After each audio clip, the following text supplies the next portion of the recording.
তার বারংবার মেয়ে হয়, সে মানত করেছে আল্লাহ যদি আমার একটা তুমি ছেলে দাও এবারে, তাহলে মসজিদের ইমাম সাহেবকে আমি এক শ্বাস দুপুরবেলা দাওয়াত করে খাওয়াবো। এরকম মানত করে না? মানত করেছে, কিন্তু দেখা গেল তার ছেলে হলো না, হয়ে গেল মেয়ে। মনটা বড় খারাপ হয়ে গেল। আবার যখন দ্বিতীয়বার আবার ট্রাই করা শুরু করে দিল, দ্বিতীয়বার ট্রাই করতে গিয়ে আবার মনে মনে নিয়ত করলো যে আল্লাহ তুমি যদি এইবারে আমাকে একটা পুত্র সন্তান দাও। ভাই মনোযোগ এদিকে, ও গাড়ি যায় যা পারে যাক, এদিকে মনোযোগ দেন। দ্বিতীয়বার আল্লাহর কাছে মানত করে, ওগো আল্লাহ যদি তুমি আমাকে একটা পুত্র সন্তান দাও, তাহলে এবার এলাকার মসজিদের ইমাম সাহেব না, এইবার এই এলাকার সবচেয়ে নাম করা পীর সাহেবকে ধরে এনে আমার বাড়িতে একসাথে খাওয়াবো। জোরে বলেন সুবহানাল্লাহ। মনে মনে মানত করেছে, কিন্তু দুর্ভাগ্যের বিষয় দেখা গেল সেবারও তার স্ত্রীর গর্ভ থেকে হয়ে গেল একটা কন্যা সন্তান। বারবার মেয়ে হয়, স্ত্রীকে দোষারোপ করে। এরকম লোক আছে আপনাদের এলাকায়? আছে না? স্ত্রীর দোষ না তারও দোষ? কারো দোষ নয়, দেবার মালিক কে? আল্লাহ। মন খারাপ করা যাবে না। আপনি আল্লাহকে চাইতে পারেন ইব্রাহিম আলাইহিস সালামের মতো, রব্বি হাবলি মিনাস সালিহিন, যে আল্লাহ তুমি আমাকে একটা পুত্র সন্তান দান করো নেককার, কিন্তু হয়ে গেছে মেয়ে। মন খারাপ করা যাবে না। যদি আপনি মন খারাপ করেন তাহলে তো আপনি আল্লাহর সিদ্ধান্তকে মেনে নিতে পারলেন না। প্রিয় ভাইরা আমার, দ্বিতীয়বার হয়ে গেল ছেলে, কন্যা সন্তান জন্ম নিল। তারপরে আবার যখন তার স্ত্রী, স্বামী স্ত্রী দুজন মিলে আলোচনা করলেন, বারংবার সন্তান যখন হয়, কন্যা সন্তান হয়, বারংবার মানত করি পুরা হয় না। প্রথমে নিয়ত করলাম যে যদি পুত্র সন্তান আল্লাহ দেয়, ইমাম সাহেবকে দুপুরবেলা বাড়িতে এনে খাওয়াবো, কিন্তু হলো কন্যা সন্তান। তারপরে মানত করলাম আল্লাহ যদি পুত্র সন্তান তুমি দাও, তাহলে এই এলাকার সবচেয়ে নাম করা পীর সাহেবকে ডেকে এনে খাওয়াবো, কিন্তু তাও হয়ে গেল কন্যা সন্তান। স্বামী স্ত্রী দুজন মিলে মানত করলেন, ওগো আল্লাহ এইবারে যদি তৃতীয়বার যদি তুমি আমাকে একটা পুত্র সন্তান দিয়ে দাও, তাহলে আমার বাড়িতে দুপুরবেলা শয়তানকে একসাথে খাওয়াবো। কথা কি বোঝা যায়? প্রথমবার কি বলেছে? ইমাম সাহেবকে খাওয়াবো, মেয়ে হয়েছে। দ্বিতীয়বার বলেছে পীর সাহেবকে খাওয়াবো, মেয়ে হয়েছে। তৃতীয়বার বলছে আল্লাহ যদি তুমি আমাকে একটা পুত্র সন্তান দাও, তাহলে আমি একদম শয়তানকে দুপুরবেলা ডেকে আমার বাড়িতে একসাথে খাওয়াবো। বলেন সম্ভব কি? শয়তানকে ডেকে নাকি সম্ভব? সম্ভব। কিভাবে সম্ভব? এবার শুনুন। একদিন, দুদিন, 3 দিন, কয়েক মাস যখন চলে গেল, স্ত্রী ডেকে বলছে স্বামী শোনো, মানত করেছিলাম শয়তানকে ডেকে এনে খাওয়াবো, কিন্তু দেখতে দেখতে কয়েক মাস পেরিয়ে গেল। মানত যদি পুরা না করতে পারি, হয়তো সন্তানের কোনো বালা মুসিবত হবে। যাও তুমি শয়তানকে ডেকে আনো। স্বামী বেচারি বলছে শয়তানকে পাবো কোথায়? কোথায় পাবো শয়তানকে? ইমাম সাহেবের কাছে গিয়ে বলছে হুজুর শয়তানকে কোথায় পাবো? বলছে কেন?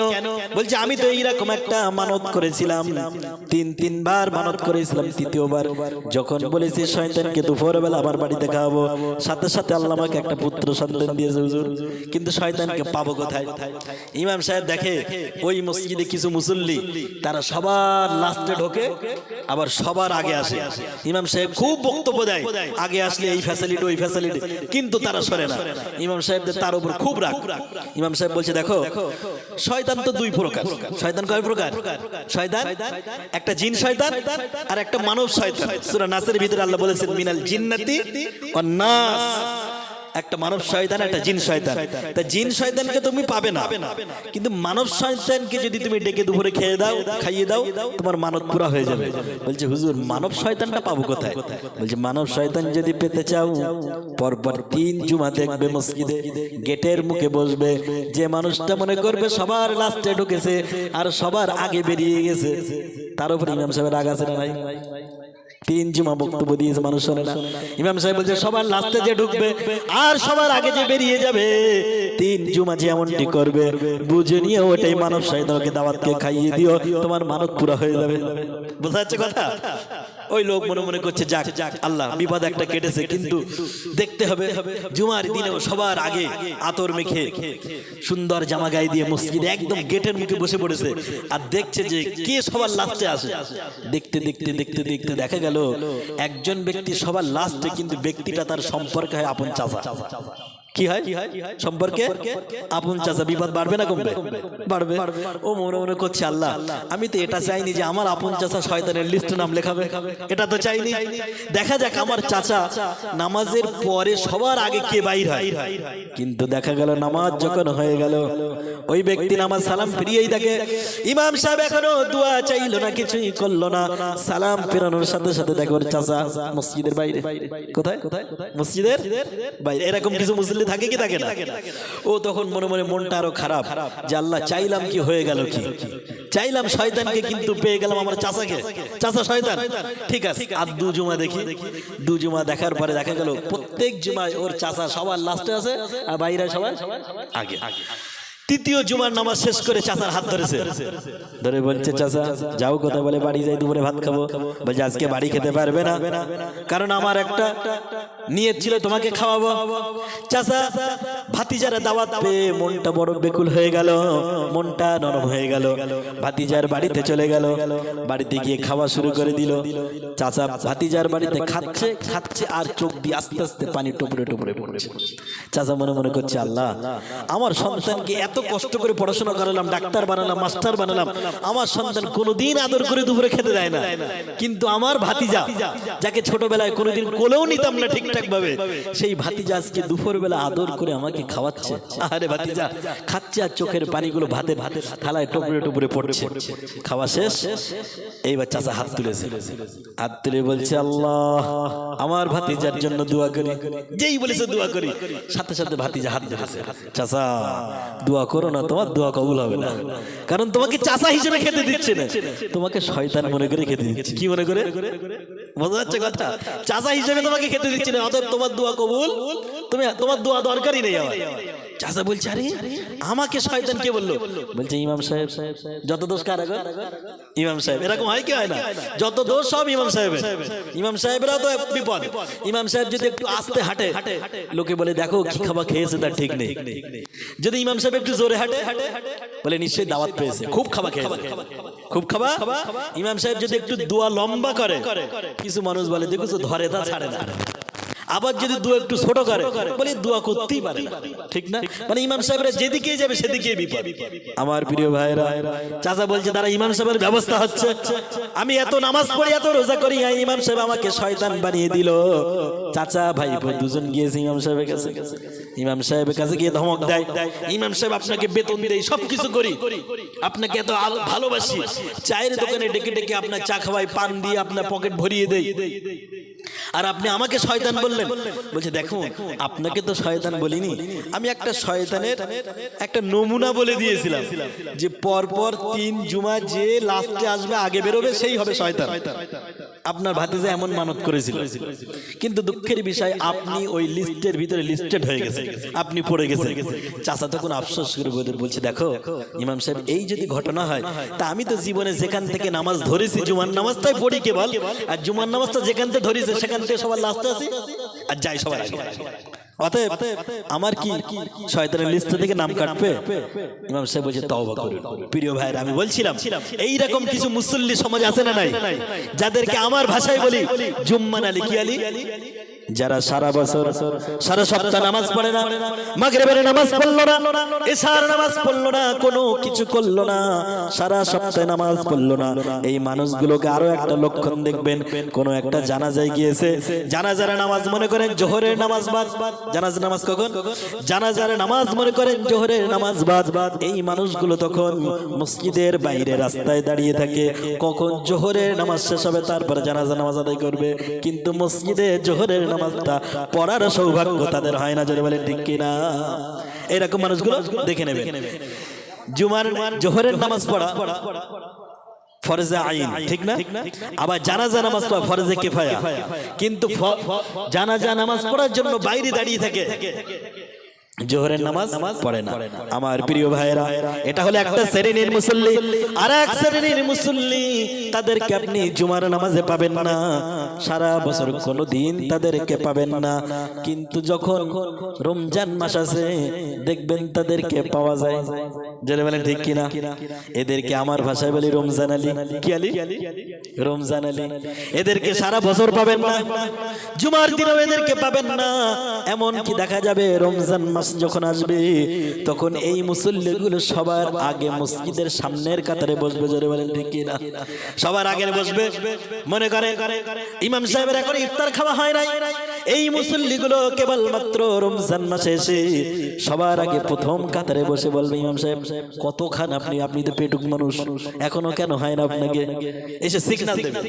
ইমাম সাহেব যদি দেখবেন একটু মাগরিবের নামাজ পড়তে একটু লেট হয়ে যাচ্ছে, আত্তাহিয়াতু পড়তে, তাশাহুদ পড়তে একটু লেট হচ্ছে, তখন একটু পিছন দিক থেকে সিগন্যাল দেয়। দেয় কি দেয় না? এইভাবে সিগন্যাল দিতে থাকে। ইমাম সাহেব নামাজ শেষ করলো, নামাজ শেষ করার সাথে সাথে ইমাম সাহেবকে ধরে ফেললো। ইমাম সাহেবের হুজরাখানার ভিতরে ধরে ফেলে, বলে হুজুর আপনি কেমন মানুষ, আপনি কেমন ইমাম? ওই যে এটা কি পশ্চিম পাড়া, ওই যে দক্ষিণ পাড়ায় ইমাম সাহেব নামাজ পড়ালো, মাগরিবের নামাজ এত ছোট ছোট কেরাত ধরলো, তাদের মুসল্লিরা নামাজ পড়ে বাড়িতে গিয়ে শুয়ে পড়লো। আর আপনি কেমন ইমাম, মাগরিবের নামাজে এত বড় বড় কেরাত ধরেছেন, এই নামাজ পড়তেই তো সারাদিন রোজা থাকার পরে এই নামাজ পড়তেই তো জীবন কাইল যাবো কোথায়? ইমাম সাহেবকে ধরে ফেললো। আমার প্রিয় ভাইরা, ইমাম সাহেব মনে মনে করলো, হারে এই মুসল্লিদেরকে আমার দলে রাখতে হবে। ইমাম সাহেব তারপরের দিন দেখা গেল প্রথম রাকাতে সূরা আসর ধরেছে, ওয়াল আসরি ইন্নাল ইনসানা লাফি খুসর, ছোট ছোট কেরাত ধরেছে। আর দ্বিতীয় রাকাতে ধরেছে মনে করেন সূরা কাউসার। এরা তো এখন খুব খুশি, এরা খুব খুশি। সালাম ফেরানোর পরে ইমাম সাহেবকে ধরে বলে, হুজুর এত সুন্দর ইমাম এতদিন জমিনের কোথায় লুকিয়েছিল? আপনি কোথায় ছিলেন? এত সুন্দর ইমাম কোথায় ছিলেন আপনি? এত ছোট ছোট কেরাতে নামাজ পড়ছেন। এই মুসল্লিগুলোর লক্ষণ দেখবেন, এরা মসজিদ থেকে বাইর হয়েছে সন্ধ্যাবেলা, মসজিদে এক পা আর মসজিদের বাইরে এক পা, ডান পকেটে একটা হাত দিল, কি যেন একটা বাহির করলো, বাহির করার পরে হাতের ভিতরে নিয়ে মারে আর ডলা দেয়। নাম কি? খৈনি। এই তো ভাইরা ভালোই জানেন আপনারা। এক পা মসজিদে, এক পা মসজিদের বাইরে, পকেট থেকে বাইর করে হাতে ডলা দেয়, বারংবার মারে, যেন মনে হয় শয়তানকে সন্ধ্যার পরে হাতের মুঠোর ভিতরে পেয়েছে। যেটা বলে ঠিক না? বারংবার মারতে থাকে, মারতে মারতে মারতে মারতে তারপরে গালের ভিতরে দেয়। আর মনে মনে একটা তৃপ্তির ঢেকুর তুলে বলে, আল্লাহ সারাদিন পর এই খাবার না খেলে কি তোমার দরবারে রোজা কবুল হয়? জোরে বলে নাউজুবিল্লাহ। এরকম হয় কি হয় না? আবার আরেক শ্রেণী মুসল্লি আপনারা দেখবেন, ওখান থেকে বাইর হবার পরে মসজিদের বারান্দারি এখনো মসজিদের গেট চত্বর এখনো পার হয় নাই, দেখা গেল তারা মসজিদের বাথরুমের দিকে চলে গেল, ওযুখানার দিকে চলে গেল। চলে যাবার পরে ডান পকেট থেকে কি যেন একটা বের করলো, বাম পকেট থেকে কি যেন একটা বের করে দিল, দেবার পরে মুখে দিল, আর একটা পকেট থেকে কি যেন একটা বাহির করে আগুন ধরিয়ে দিল। জোরে বলে ঠিক কিনা? এটার নাম কি? বিড়ি। ভালোই জানেন এটার নাম কি? বিড়ি। দিয়ে মুখে ধরিয়ে দিয়ে একটা সুখ টান দিল, আসমানের দিকে ধোয়া ছেড়ে, কত মজা আল্লাহ। আর যাই হোক, এই বিড়ি না খেলে আল্লাহ রোজার তৃপ্তি পাওয়া যায় না। জোরে বলেন নাউজুবিল্লাহ।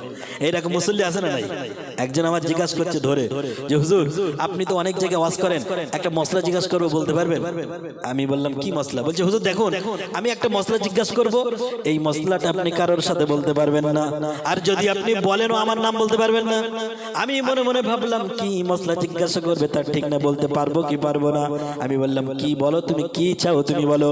ওই ব্যক্তিটি তখন বললেন, হুজুর আপনি তো জান্নাতের অনেক বর্ণনা শোনালেন, অনেক জান্নাতের নিয়ামতের ঘটনা শোনালেন, কিন্তু আপনার কাছে ছোট্ট জিজ্ঞাসা, জান্নাতের ভিতরে কি বিড়ি পাওয়া যাবে নাকি? জোরে বলেন নাউজুবিল্লাহ। আসলে যে যেটা খায় দেখবেন নতুন এলাকায় গেলে সেই দোকানটা আগে খোঁজে, ঠিক না? একজন বিড়ি খায়, একজন গুটখা খায়, শ্বশুর বাড়িতে গিয়ে দেখে গুটখার দোকানটা কোন জায়গায়, ঠিক না? এটা হয় কি হয় না? আমি ওকে বললাম, তুমি কেন বিড়ি খাবে? তুমি কেন বিড়ি খাবে? জান্নাতের ভিতরে যখন তুমি যাবে, দুনিয়ায় আল্লাহ তাআলা রব্বুল আলামিন যেটা হারাম করেছেন, শরাব হারাম করেছেন, কিন্তু জান্নাতের ভিতরে আল্লাহ ওই শরাবটাও বৈধ করে তোমার খাওয়ানোর ব্যবস্থা করবে। জোরে বলেন সুবহানাল্লাহ। দুনিয়ায় যেটা হারাম ওখানে সেটা জায়েজ। আমার ভাইরা, আমি তাকে বললাম তুমি জান্নাতে গিয়ে বিড়ি কেন খুঁজবে? জান্নাতের ভিতরে আল্লাহ তাআলা রব্বুল আলামিন তোমাকে এমন এমন খাবার তোমার মুখে তুলে দেবে, তুমি দুনিয়ার সমস্ত নিয়ামতের কথা এমনিতেই বলে যাবে। জোরে বলে সুবহানাল্লাহ। কিছু মানুষ দেখবেন বিড়ি খায়, যে মানুষটা বিড়ি খেলা তার জামা গন্ধ, মুখ গন্ধ, হাত গন্ধ, পা গন্ধ। জোরে বলেন ঠিক কিনা? তার বউ তার পাশে কেমনে থেকে আল্লাহ ভালো জানে, ঠিক না ভাইরা? তার সমস্ত দেহ থেকে দেখবেন একটা বিড়ির দুর্গন্ধ বাইরে। আল্লাহ বলেন বান্দারে তুমি বিড়ি খাও মুখটাকে দুর্গন্ধ বানাও, গাঁজা খাও মদ খাও মুখটাকে দুর্গন্ধ বানাও। তুমি কি কোনোদিন কল্পনা করেছো নাকি বান্দা, তুমি যখন তোমার মাতৃগর্ভের ভিতরে ছিলে রে বান্দা, শোনো, তুমি যখন তোমার মাতৃগর্ভের ভিতরে ছিলে, তোমার মায়ের নাপাক রক্তটাকে আমি আল্লাহ বন্ধ করে দিয়ে মায়ের নাভির সাথে তোমার নাড়ির সাথে আমি আল্লাহ রিজিকের ব্যবস্থা করে দিয়েছিলাম। জোরে বলেন সুবহানাল্লাহ। ও বান্দা তুমি কি একটু কল্পনা করেছো নাকি, যদি আমি চাইলে তোমার মায়ের নাপাক রক্তটা তোমার নাভি দিয়ে না পান করায় তোমার মুখ দিয়ে পান করাতে পারতাম, কিন্তু আমি আল্লাহর জন্য করলাম না। কারণ আমি জানি আমার এই বান্দা দুনিয়ায় গিয়ে আমার জিকির করবে, কোরআন তেলাওয়াত করবে, তাসবিহ পাঠ করবে। জোরে বলে সুবহানাল্লাহ। এই জন্য আমি আল্লাহ করলাম না রে বান্দা, আমি তোমার মুখটাকে পবিত্র রেখে দিলাম, যাতে করে দুনিয়ায় গিয়ে তুমি আমার জিকির করবে, তাসবিহ পাঠ করবে, জান্নাতের জন্য তুমি আমল করবে। কিন্তু দুনিয়ায় আসার পরে কত সুন্দর সুন্দর খাবার তোমাকে দিলাম, কিন্তু সেই খাবারগুলো ছেড়ে দিয়ে কত হাবিজাবি খাবার তুমি মুখে তুলে দিলে। অনেক বান্দা এমন আছে আমার ভাইরা, এই জন্য বলতেছিলাম কিছু মুসল্লি এমন আছে তারা মসজিদে এক পা মসজিদের বাইরে এক পা তারা বিড়ি ধরিয়ে দিল। এগুলোকে আমি বলি আমার ভাষায় রমজান আলী। কি আলী? রমজান আলী। তারপরে দেখবেন আর একটা মুসল্লি আছে, এদেরকে আমি আমার ভাষায় বলি কদর আলী। আর এক শ্রেণী মুসল্লি আছে দেখবেন কদর আলী। কি আলী? এরা সারা বছর জুম্মার নামাজ পড়লো না, এরা রমজান মাসে এলো তারপরও কোনো নামাজ এরা পড়লো না, তারাবি পড়লো না, কিছুই করলো না। কিন্তু যখন সবে বরাতের রাত আসে, কদরের রাত, এমনকি রমজান মাসে কদরের রাত আসে, দেখবেন সবার আগে এই মুসল্লিগুলো মসজিদের জায়গা দখল করে। যারা বলেন ঠিক কিনা? বাড়িতে 5 কেজি গরু গোশত কিনে স্ত্রীকে দিয়েছে, দিয়ে বলছে দেখো এইগুলো সুন্দর করে রান্না করবে, আজকে কদরের রাত এইগুলো খেয়ে তারপরে নামাজ পড়বে। এখন বলেন 5 কেজি গরুর গোশত মজা করে খাবে, রাত্রিবেলা মজা করে খাবার পরে নামাজ পড়তে গিয়েছে, শুধু ঢেকুর ওঠে। কি ওঠে? বসতেও পারে না, সেজদাও করতে পারে না, রুকু করতে পারে না, ঢেকুর ওঠে। তারপরে সকাল বেলায় চায়ের দোকানে গিয়ে বারংবার চা খেতে খেতে ঘুমিয়ে পড়ে, চোখগুলো লাল হয়ে গেছে। পাশ থেকে জিজ্ঞাসা করে ভাই তুমি কি রাত্রে ঘুমাওনি? বলে ঘুমাবো কি করে, আমি তো কালকে রাত্রে 50 রাকাত নফল নামাজ পড়েছি। করাকার মানে চায়ের দোকানে বুঝিয়ে দেয় 50। কে বলেছে আপনাকে 50 রাকাত নফল নামাজ পড়তে? ভাই বলেন তো আমাদের আমলগুলো গণনা করা হবে না ওজন করা হবে? বলেন, আপনারা তো অনেক কোশ্চেন। আমরা যে আমল করি এই আমল গণনা করা হবে না ওজন করা হবে? ওজন করা হবে। কি করা হবে? ওজন করা হবে। নফল নামাজ আপনাকে কে 50 রাকাত বলেছে পড়তে? আল্লাহর রাসূল তো 50 রাকাত পড়েছে এমন কোনো দলিল নাই। আপনি 10 রাকাত পড়েন, আপনি কদরের নামাজ 12 রাকাত পড়েন, কিন্তু আপনার রুকু হবে লম্বা, আপনার সিজদা হবে লম্বা। কারণ আল্লাহ তাআলা রব্বুল আলামিন বলেন বান্দারে তোমার আমলগুলো গণনা করা হবে না, তোমার আমলগুলো আমি আল্লাহ ওজনের পাল্লায় তুলবো। জোরে বলেন ঠিক কিনা?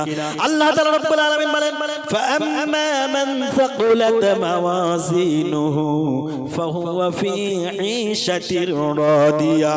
কাল কিয়ামতের ময়দানে যার আমলের পাল্লাটা ভারী হবে আল্লাহ বলেন ফাহুয়া ফি ঈশাতির রাদিয়া, সেই ব্যক্তিটি সুখী জীবন যাপন করবে জান্নাতে। জোরে বলেন সুবহানাল্লাহ।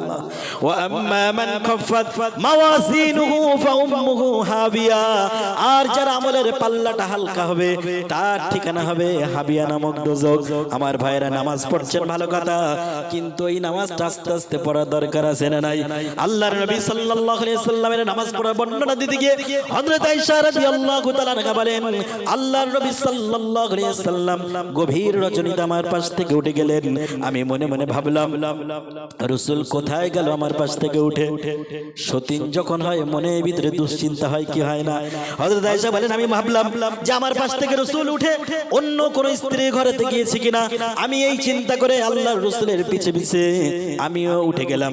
আমি দেখতে পেলাম আমার নবী আস্তে করে উঠে আমার বিছানা থেকে উঠে কুয়ার পাশে গিয়ে উযু সারলেন। জোরে বলেন সুবহানাল্লাহ।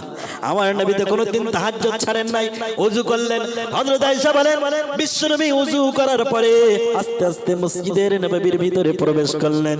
মসজিদের নববীর ভিতরে গিয়ে রাসূল নামাজ শুরু করে দিলেন। রাসূল নামাজ শুরু করতে করতে আমি আয়েশা দেখলাম রাসূল সাল্লাল্লাহু আলাইহি ওয়াসাল্লাম প্রথম রাকাতের ভিতরে সূরাতুল ফাতিহা পাঠ করলেন, তারপরে সূরা বাকারা পাঠ করলেন, সূরা বাকারা আড়াই পারা, তারপরে সূরা নিসা পাঠ করলেন। হযরত আয়েশা বলেন লম্বা কিরাত পড়লেন আল্লাহর নবী। কিরাত পড়ার পরে আল্লাহ রাসূল সাল্লাল্লাহু আলাইহি ওয়াসাল্লাম রুকুতে গেলেন। রুকুতে গিয়ে এত লম্বা রুকু করলেন যে রুকুর বর্ণনা আমি আয়েশা তোমাদেরকে বোঝাতে পারবো না। কত লম্বা নামাজ একটুখানি শুনুন। হযরত আয়েশা রাদিয়াল্লাহু তাআলা আনহা বলেন রাসূল রুকু করলেন লম্বা, তারপরে রুকু থেকে উঠে আল্লাহর নবী কওমা করলেন। কওমা করার পরে তারপরে সিজদায় চলে গেলেন।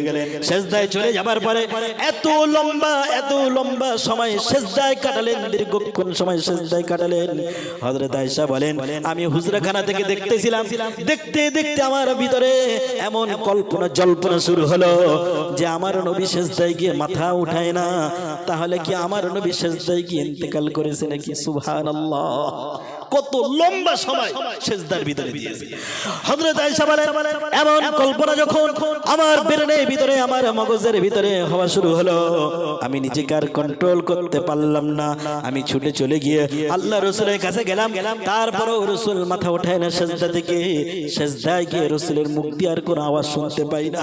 আমি আয়েশা তখন করলাম কি রাসূলের পায়ে রাসূলের সর্বকনিষ্ঠ আঙ্গুল মোবারকে আমার দু হাতের দু আঙ্গুলের নখ দিয়ে আঘাত করলাম, চিমটি কাটলাম। আমি দেখতে চাইলাম রাসূল বেঁচে আছে না ইন্তেকাল করেছে। আমি যখন নখ দিয়ে আঘাত করলাম সাথে সাথে আমি দেখতে পেলাম আমার নবীজি একটুখানি আঙ্গুল নাড়ালেন। সুবহানাল্লাহ। যেই মাত্র আঙ্গুল নাড়ালেন আমি আয়েশা বুঝে নিলাম আমার রাসূল এখনো পর্যন্ত নামাজের মধ্যে দুনিয়ার বুকে বেঁচে আছে। জোরে বলেন সুবহানাল্লাহ। কি নামাজ রাসূল পড়েছিলেন, আর আমরা মুসলমান এমন নামাজে দাঁড়িয়ে যাই, নামাজ পড়তেছি, পড়তে পড়তে হঠাৎ করে সারা নামাজে মনে করেন কারেন্ট চলে গেছে। কি চলে গেছে? কারেন্ট চলে গেছে। হঠাৎ করে মুসল্লি ঠেলে উঠে বলছে ওই যা। কি বলছি? ওই যা। নামাজের ভিতরে এরকম হয় কি হয় না? নামাজ পড়ছে, নামাজের ভিতর হঠাৎ কারেন্ট চলে গেছে, বলছে ওই যা। আমার ভাইরা এইরকম মন মানসিকতা নিয়ে নামাজ হবে। বেশিরভাগ মানুষ নামাজ পড়ে নামাজে মনই থাকে না। একজন ব্যক্তি নামাজে দাঁড়ায়, নামাজে দাঁড়ানোর পরে তার স্ত্রী নামাজে দাঁড়ানোর পূর্বে তাকে বলেছিল ও প্রাণের স্বামী রান্না করেছি অনেক কষ্ট করে, মাছের মাথাটা সুন্দর করে তোমার পাশে রেখেছি, আমি একটু দূরে কোথাও গেলাম, তুমি এটা একটু দেখো। ওই ব্যক্তিটি স্ত্রীর কথা শুনে এশার নামাজে দাঁড়ালেন। এশার নামাজে দাঁড়ানোর পরে মনে মনে ভাবতেছে আরে আমার স্ত্রী তো আমাকে বলেছিল রান্না জিনিসগুলো একটু দেখতে, কিন্তু আমি এশার নামাজে দাঁড়িয়েছি। হঠাৎ করে সে দেখতে পায় সামনে দিয়ে একটা বিড়াল আসে আর যায়। নামাজ যেমন থাকবে, পাশে রান্না আছে মাছের মাথা, নামাজ যেমন থাকবে। মনে মনে করছে নামাজের ভিতরে যদি ওই বিড়ালটা একটিবারে গিয়ে মাছের মাথার ভিতরে একটু মুখটা দিয়ে দেয় আর স্ত্রী যদি জানতে পারে তাহলে আমার অবস্থা ঢিল করে ছেড়ে দেবে। এরকম আছে না? কিছু স্ত্রী আছে তাদের স্বামীদেরকে স্বামী মনে করে না, আসামি মনে করে। কি মনে করে? আসামি মনে করে। আপনাদের এই এলাকায় মনে হয় এমনটি নাই? আছে আছে নাকি? এখন সেদিকে যাব না আমার ভাইয়েরা। ওই ব্যক্তি মনে মনে করলেন যদি ওই বিড়ালটি একটিবারে মাছের মাথায় মুখটা দিয়ে বসে তাহলে স্ত্রী তো আমার অবস্থা ঢিল করে ছেড়ে দেবে। কিন্তু নামাজ আমি পড়া শুরু করেছি, এমন কিছু করব নামাজ ছাড়বো না, আবার বিড়ালটা পালিয়ে যাবে, কি করব কি করব নামাজের ভিতরে চিন্তা করে, নামাজের ভিতরে বারংবার চিন্তা করে। আমার প্রিয় ভাইয়েরা, চিন্তা করতে করতে সূরাতুল ফাতিহা শেষ করার পরে সূরা বাকারা থেকে একটা সূরা ধরলেন যে আমি এমন একটা সূরা পড়ব নামাজের ভিতরে বিড়ালটা তাড়িয়ে দেব, আমার নামাজ অক্ষত থেকে যাবে। জোরে বলুন নাউজুবিল্লাহ। এইভাবে নামাজের ভিতরে সূরা ফাতিহা ধরার পর একটা সূরা ধরলেন ওয়ালা তাকরাবা হাদিহিস শাজারাতা ফাতাকুনা মিনাল যালিমিন। আমার ভাইরা, আমি যেভাবে বললাম ওই ব্যক্তি এইভাবে বললেন না, ওই ব্যক্তি এইভাবে বললেন ওয়ালা তাকরাবা হাদিহিস। কথা কি বোঝা যায়? হাজ হিস বলে যদি টান দেয় বিলাল থাকবে না পালাবে? বিলাল থাকবে না পালাবে? আমার ভাইরা নামাজ পড়লো, বিড়াল তাড়িয়ে দিল, নামাজ শেষ করলো না, বিড়াল তাড়িয়ে দিল। এই রকম ভাবে যদি নামাজ পড়ে ওই নামাজ নিয়ে কি জান্নাতে যাওয়া যাবে? যাওয়া যাবে জানা। আমার ভাইরা যে নামাজ পড়লো, নামাজে মন থাকলো না, আল্লাহর নবী বলেন যখন তুমি নামাজে দাঁড়াবে মনে করবে তোমার সামনে আল্লাহর জান্নাত আছে, আল্লাহ তোমাকে দেখছে, আল্লাহ তোমাকে দেখছে। যদি এটা না মনে করতে পারো, মনে করবে তুমি আল্লাহকে দেখছো। যদি তুমি এটা তোমার ফিলিং না হয় তাহলে বুঝে নেবে নিশ্চয়ই আল্লাহ তোমাকে দেখছে। জোরে বলেন সুবহানাল্লাহ। মনে করবে এক সাইডে তোমার জান্নাত আর এক সাইডে মনে করবে জাহান্নাম। এই রকম ফিলিংস নিয়ে তুমি যখন নামাজে দাঁড়াবে ওই নামাজের ভিতরে মনটা তোমার এমন থাকবে, ওই নামাজের ভিতরে খুশু খুশুর বিনিময়ে ওই নামাজের জন্য জান্নাত দেবেন কি? আল্লাহ। আমার ভাইরা হযরতে আবু তালহা রাদিয়াল্লাহু তাআলা আনহু তিনি নামাজে দাঁড়ালেন। নামাজে যখন দাঁড়িয়েছিলেন তার পাশে বসে বসে তার ছোট্ট বাচ্চা খেলা করতেছিল। কিন্তু নামাজের মধ্যে দেখা গেল তিনি নামাজ শেষ করলেন। লম্বা ঘটনা সংক্ষেপে বলি, নামাজ শেষ করার পরে তিনি দেখতে পেলেন গ্রামের অনেক মানুষেরা তার বাড়িতে ভিড় করেছে। অনেক মানুষ তার স্ত্রীকে ডেকে বললেন, প্রাণের স্ত্রী, আমি যখন নামাজ শুরু করেছিলাম নামাজের মধ্যে আমি কোনো মানুষকে দেখি নাই, নামাজের ভিতরে আমার গ্রামের মানুষকে এত মানুষ আমার বাড়িতে দেখি নাই, কিন্তু সালাম ফিরালাম এত মানুষ কোথা থেকে এলো বলো? প্রাণের স্ত্রী ডাক দিয়ে বলেন, উম্মে সুলাইম রাদিয়াল্লাহু তাআলা আনহু বলেন, এ আমার প্রাণের স্ত্রী শুনুন, প্রাণের স্বামী আপনি শুনুন, আপনি যখন নামাজে দাঁড়িয়েছিলেন আপনার পাশে বসে বসে খেলা করছিল আমাদের ছোট্ট বাচ্চা। আপনার নামাজের মধ্যে গ্রাম জঙ্গল থেকে একটা বিষধর সাপ এলো, সাপ আসার পরে ওই ছোট্ট শিশু বাচ্চাকে ওই বিষধর সাপটা পেঁচিয়ে ধরলো, কিন্তু আল্লাহর কুদরতি ক্ষমতায় ওই সাপটা আপনার সন্তানকে দংশন করলো না। জোরে বলেন সুবহানাল্লাহ। এ আমার প্রাণের স্বামী আপনি তো জানেন না, ওই সাপ যখন আপনার সন্তানকে পেঁচিয়ে ধরলো আমি তার মা এই দৃশ্য দেখতে না পেরে চিৎকার দিলাম, আর গ্রামের মানুষেরা ছুটে চলে এলো, আসার পরে তারা সাপটাকে মেরে দিল। এই জন্য এত মানুষ এখানে ভিড় করেছে। আমার প্রিয় ভাইরা হযরতে তালহা রাদিয়াল্লাহু তাআলা আনহু কেমন নামাজ পড়তেছিলেন, নামাজের মধ্যে সাপ মেরে দিল, এত মানুষ চিৎকার চেঁচামেচি করলো, কিন্তু নামাজের মধ্যে তবু তিনি বুঝতে পারে নাই। জোরে বলেন সুবহানাল্লাহ। কি নামাজ, কি নামাজ একটুখানি কল্পনা করুন। আজকে আমরা যে নামাজ পড়ি এই নামাজ দিয়ে আল্লাহর জান্নাতে যাওয়া যাবে কি যাবে না কে ভালো জানেন? আল্লাহ ভালো জানেন। নামাজে মন থাকে না, আপনি যতক্ষণ নামাজ পড়বেন মনোযোগ সহকারে নামাজ পড়বেন, কিন্তু যদি মন না থাকে আপনার নামাজ কি হবে? মন যদি না থাকে নামাজ কি হবে নাকি? হযরত আলী রাদিয়াল্লাহু তাআলা আনহুর কাছে একজন গ্রাম্য বিদুইন সাহাবী গিয়ে বললেন, হে আলী, আপনার কাছে আমার একটা ছোট্ট প্রশ্ন ছিল। হযরত আলী ছিলেন জ্ঞানের শহর। আল্লাহর নবী বলেন, আনা মাদিনাতুল ইলমি ওয়া আলী বাবুহা, আমি হলাম জ্ঞানের শহর আর আমার আলী হলো ওই জ্ঞানের শহরের দরজা। কত জ্ঞানী মানুষ দেখুন। সেই আলীকে জিজ্ঞাসা করছে, আলী, আমি যদি নামাজে নামাজ পড়ি আর নামাজের ভিতরে মনটা যদি এদিকে ওদিকে চলে যায় আমার নামাজটা কি হবে নাকি? হযরত আলী বলেন, যদি তোমার নামাজের ভিতরে মনটা এদিকে ওদিকে চলে যায় আমি আলী ফতোয়া দিলাম তোমার নামাজ কোনোদিন হবে না। হযরত আলী রাদিয়াল্লাহু তাআলা যার নামাজের মধ্যে পায়ে তীর ঢুকেছে, তীর বাহির করা যাচ্ছে না, নামাজের ভিতরে তীর বাহির করে নিয়েছে। হযরত আলী রাদিয়াল্লাহু বুঝতে পারেন কি নামাজে মন ছিল। সেই আলীর কাছে জিজ্ঞাসা করছে, যদি নামাজে মন এদিকে ওদিকে চলে যায় নামাজ কি হবে? হযরত আলী কি বলবেন? হবে বলবে? হবে বলবে না? হযরত আলী খুব জ্ঞানী মানুষ ছিলেন, কিন্তু তারপরও এই ফতোয়া দেওয়ার পরে তিনি মনে মনে টেনশন করছেন, আরে আল্লাহ, আমি তো ফতোয়া দিয়েই দিলাম যে নামাজ হবে না, কিন্তু এই ফতোয়া ভুল না ঠিক, এখন যাব কোথায়? রাসূলের দরবারে যেতে হবে, ঠিক না ভাইরা? এখন তো দেখুন, হযরত আলী যাকে এত বুদ্ধি, এত জ্ঞান, এত উপস্থিত বুদ্ধি আল্লাহ দিয়েছিলেন যে আলীকে কখনো কেউ হারাতে পারতো না, আলীকে কেউ কখনো হারাতে পারতো না। এত উপস্থিত বুদ্ধি আল্লাহ তার ভিতরে আল্লাহ দিয়েছিলেন। একবার আল্লাহর নবী হযরতে আবু বকর, হযরত উসমান, হযরতে ওমর ফারুক, হযরত আবু বকর সিদ্দিক রাদিয়াল্লাহু তাআলা আনহুম সকলে মিলে তারা খেজুর খাচ্ছে। আল্লাহ রাসূল সাল্লাল্লাহু আলাইহি ওয়াসাল্লাম বসে খেজুর খাচ্ছেন, হযরত আলীও বসে আছেন।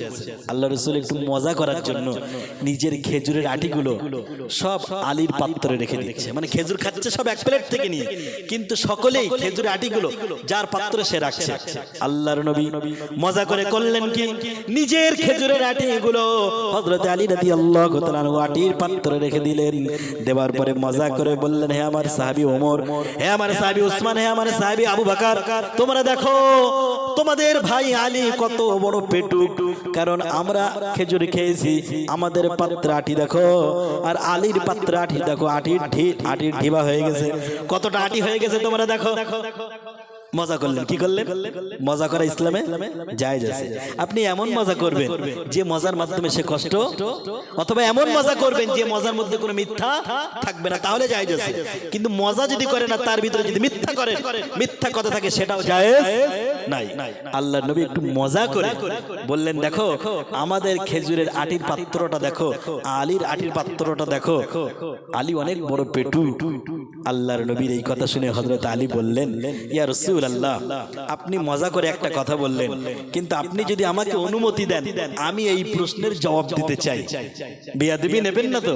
আল্লাহর নবী বলেন, আলী রে, আমি আজকে তোমার অনুমতি দিয়ে দিলাম, তোমার যেভাবে মন চাই তুমি সেইভাবে জবাব দিতে পারো। হযরত আলী এবারে খুশি হয়ে গেলেন। হযরত আলী রাদিয়াল্লাহু তাআলা বললেন, ও আমার সাথীরা শোনো, আমি খেজুর খাচ্ছি, আমরা প্রত্যেকেই খেজুর খাচ্ছি, প্রত্যেকের সামনে এক একটা পাত্র আছে, আর সেই পাত্রে আমরা খেজুরের আটি গুলো রাখছি।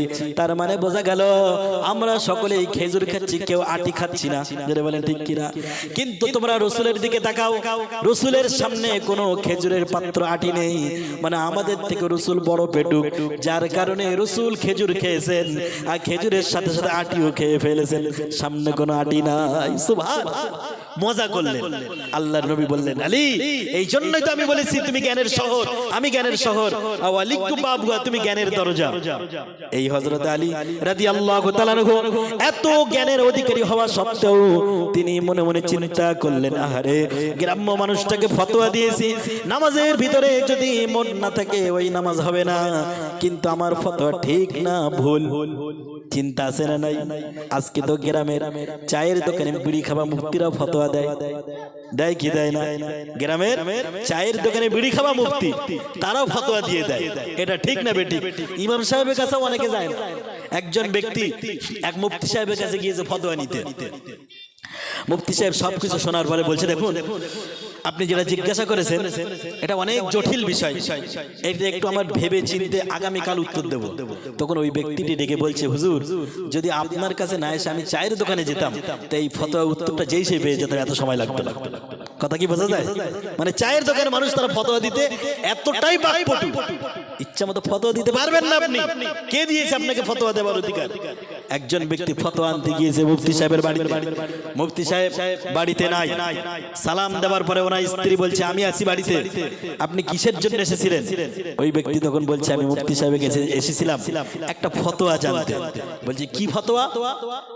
তখন ওই ব্যক্তি বলছে, আমি ফতোয়া জানতে এসেছিলাম, একজন ব্যক্তি বাথরুম করার পরে, টাট্টি করার পরে কতক্ষণ পানি ব্যবহার করবে? মুফতি সাহেবের স্ত্রী বলছে, দেখো মুফতি সাহেব তো বাড়িতে নাই, কিন্তু এই ফতোয়ার উত্তরটা আমিও দিতে পারবো। কতক্ষণ পানি ব্যবহার করতে পারবে এই ফতোয়া উত্তর আমিও দিতে পারবো। ওই লোক বলছে, ঠিক আছে ফতোয়া উত্তর দেন। তখন মুফতি সাহেবের স্ত্রী বলছে, যতক্ষণ সন্দেহ থাকবে ততক্ষণ পানি ব্যবহার। কথা কি বোঝা যায়? যতক্ষণ সন্দেহ থাকবে ততক্ষণ পানি ব্যবহার করতে হবে। ওই ব্যক্তি চলে গেছে ফতোয়া নিয়ে। ফতোয়া ঠিক না ভুল? ফতোয়া ঠিক আছে না?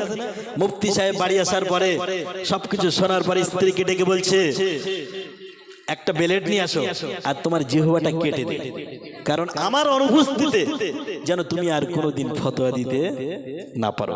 আজকে ফতোয়া দেওয়াটা মানুষ অনেক সহজ মনে করেছে, যে যার মতন ফতোয়া দেয়, ফতোয়া ঠিক হলো কি ভালো হলো, সঠিক হলো না ঠিক হলো, এটা একবারে দেখার চেষ্টা করে না। হযরত আলী রাদিয়াল্লাহু তাআলার মতো মানুষ চিন্তায় পড়ে গেছে, আল্লাহ ওই বেদুইন মানুষটা আমার কাছে এসেছিল, আমি ফতোয়া দিয়েছি তার নামাজ হবে না, এখন সত্যি কি তার নামাজ হবে কি হবে না, কি চিন্তায় পড়ে গেলাম। আল্লাহ রাসূলের দরবারে চলে গেলেন, গিয়ে বললেন, ইয়া রাসূলুল্লাহ, ইয়া হাবিবাল্লাহ, আমার দরবারে একজন এসেছিলেন আর জিজ্ঞাসা করেছিলেন, নামাজের ভিতরে যদি মন ঠিকঠাক না থাকে নামাজ হবে কি হবে না?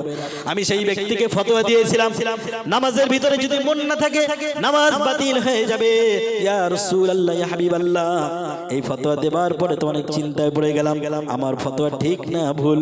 আল্লাহর নবী বলেন, আলী রে শোনো, তুমি যে ফতোয়া দিয়েছো নামাজের ভিতরে যদি মন না থাকে নামাজ বাতিল হয়ে যাবে।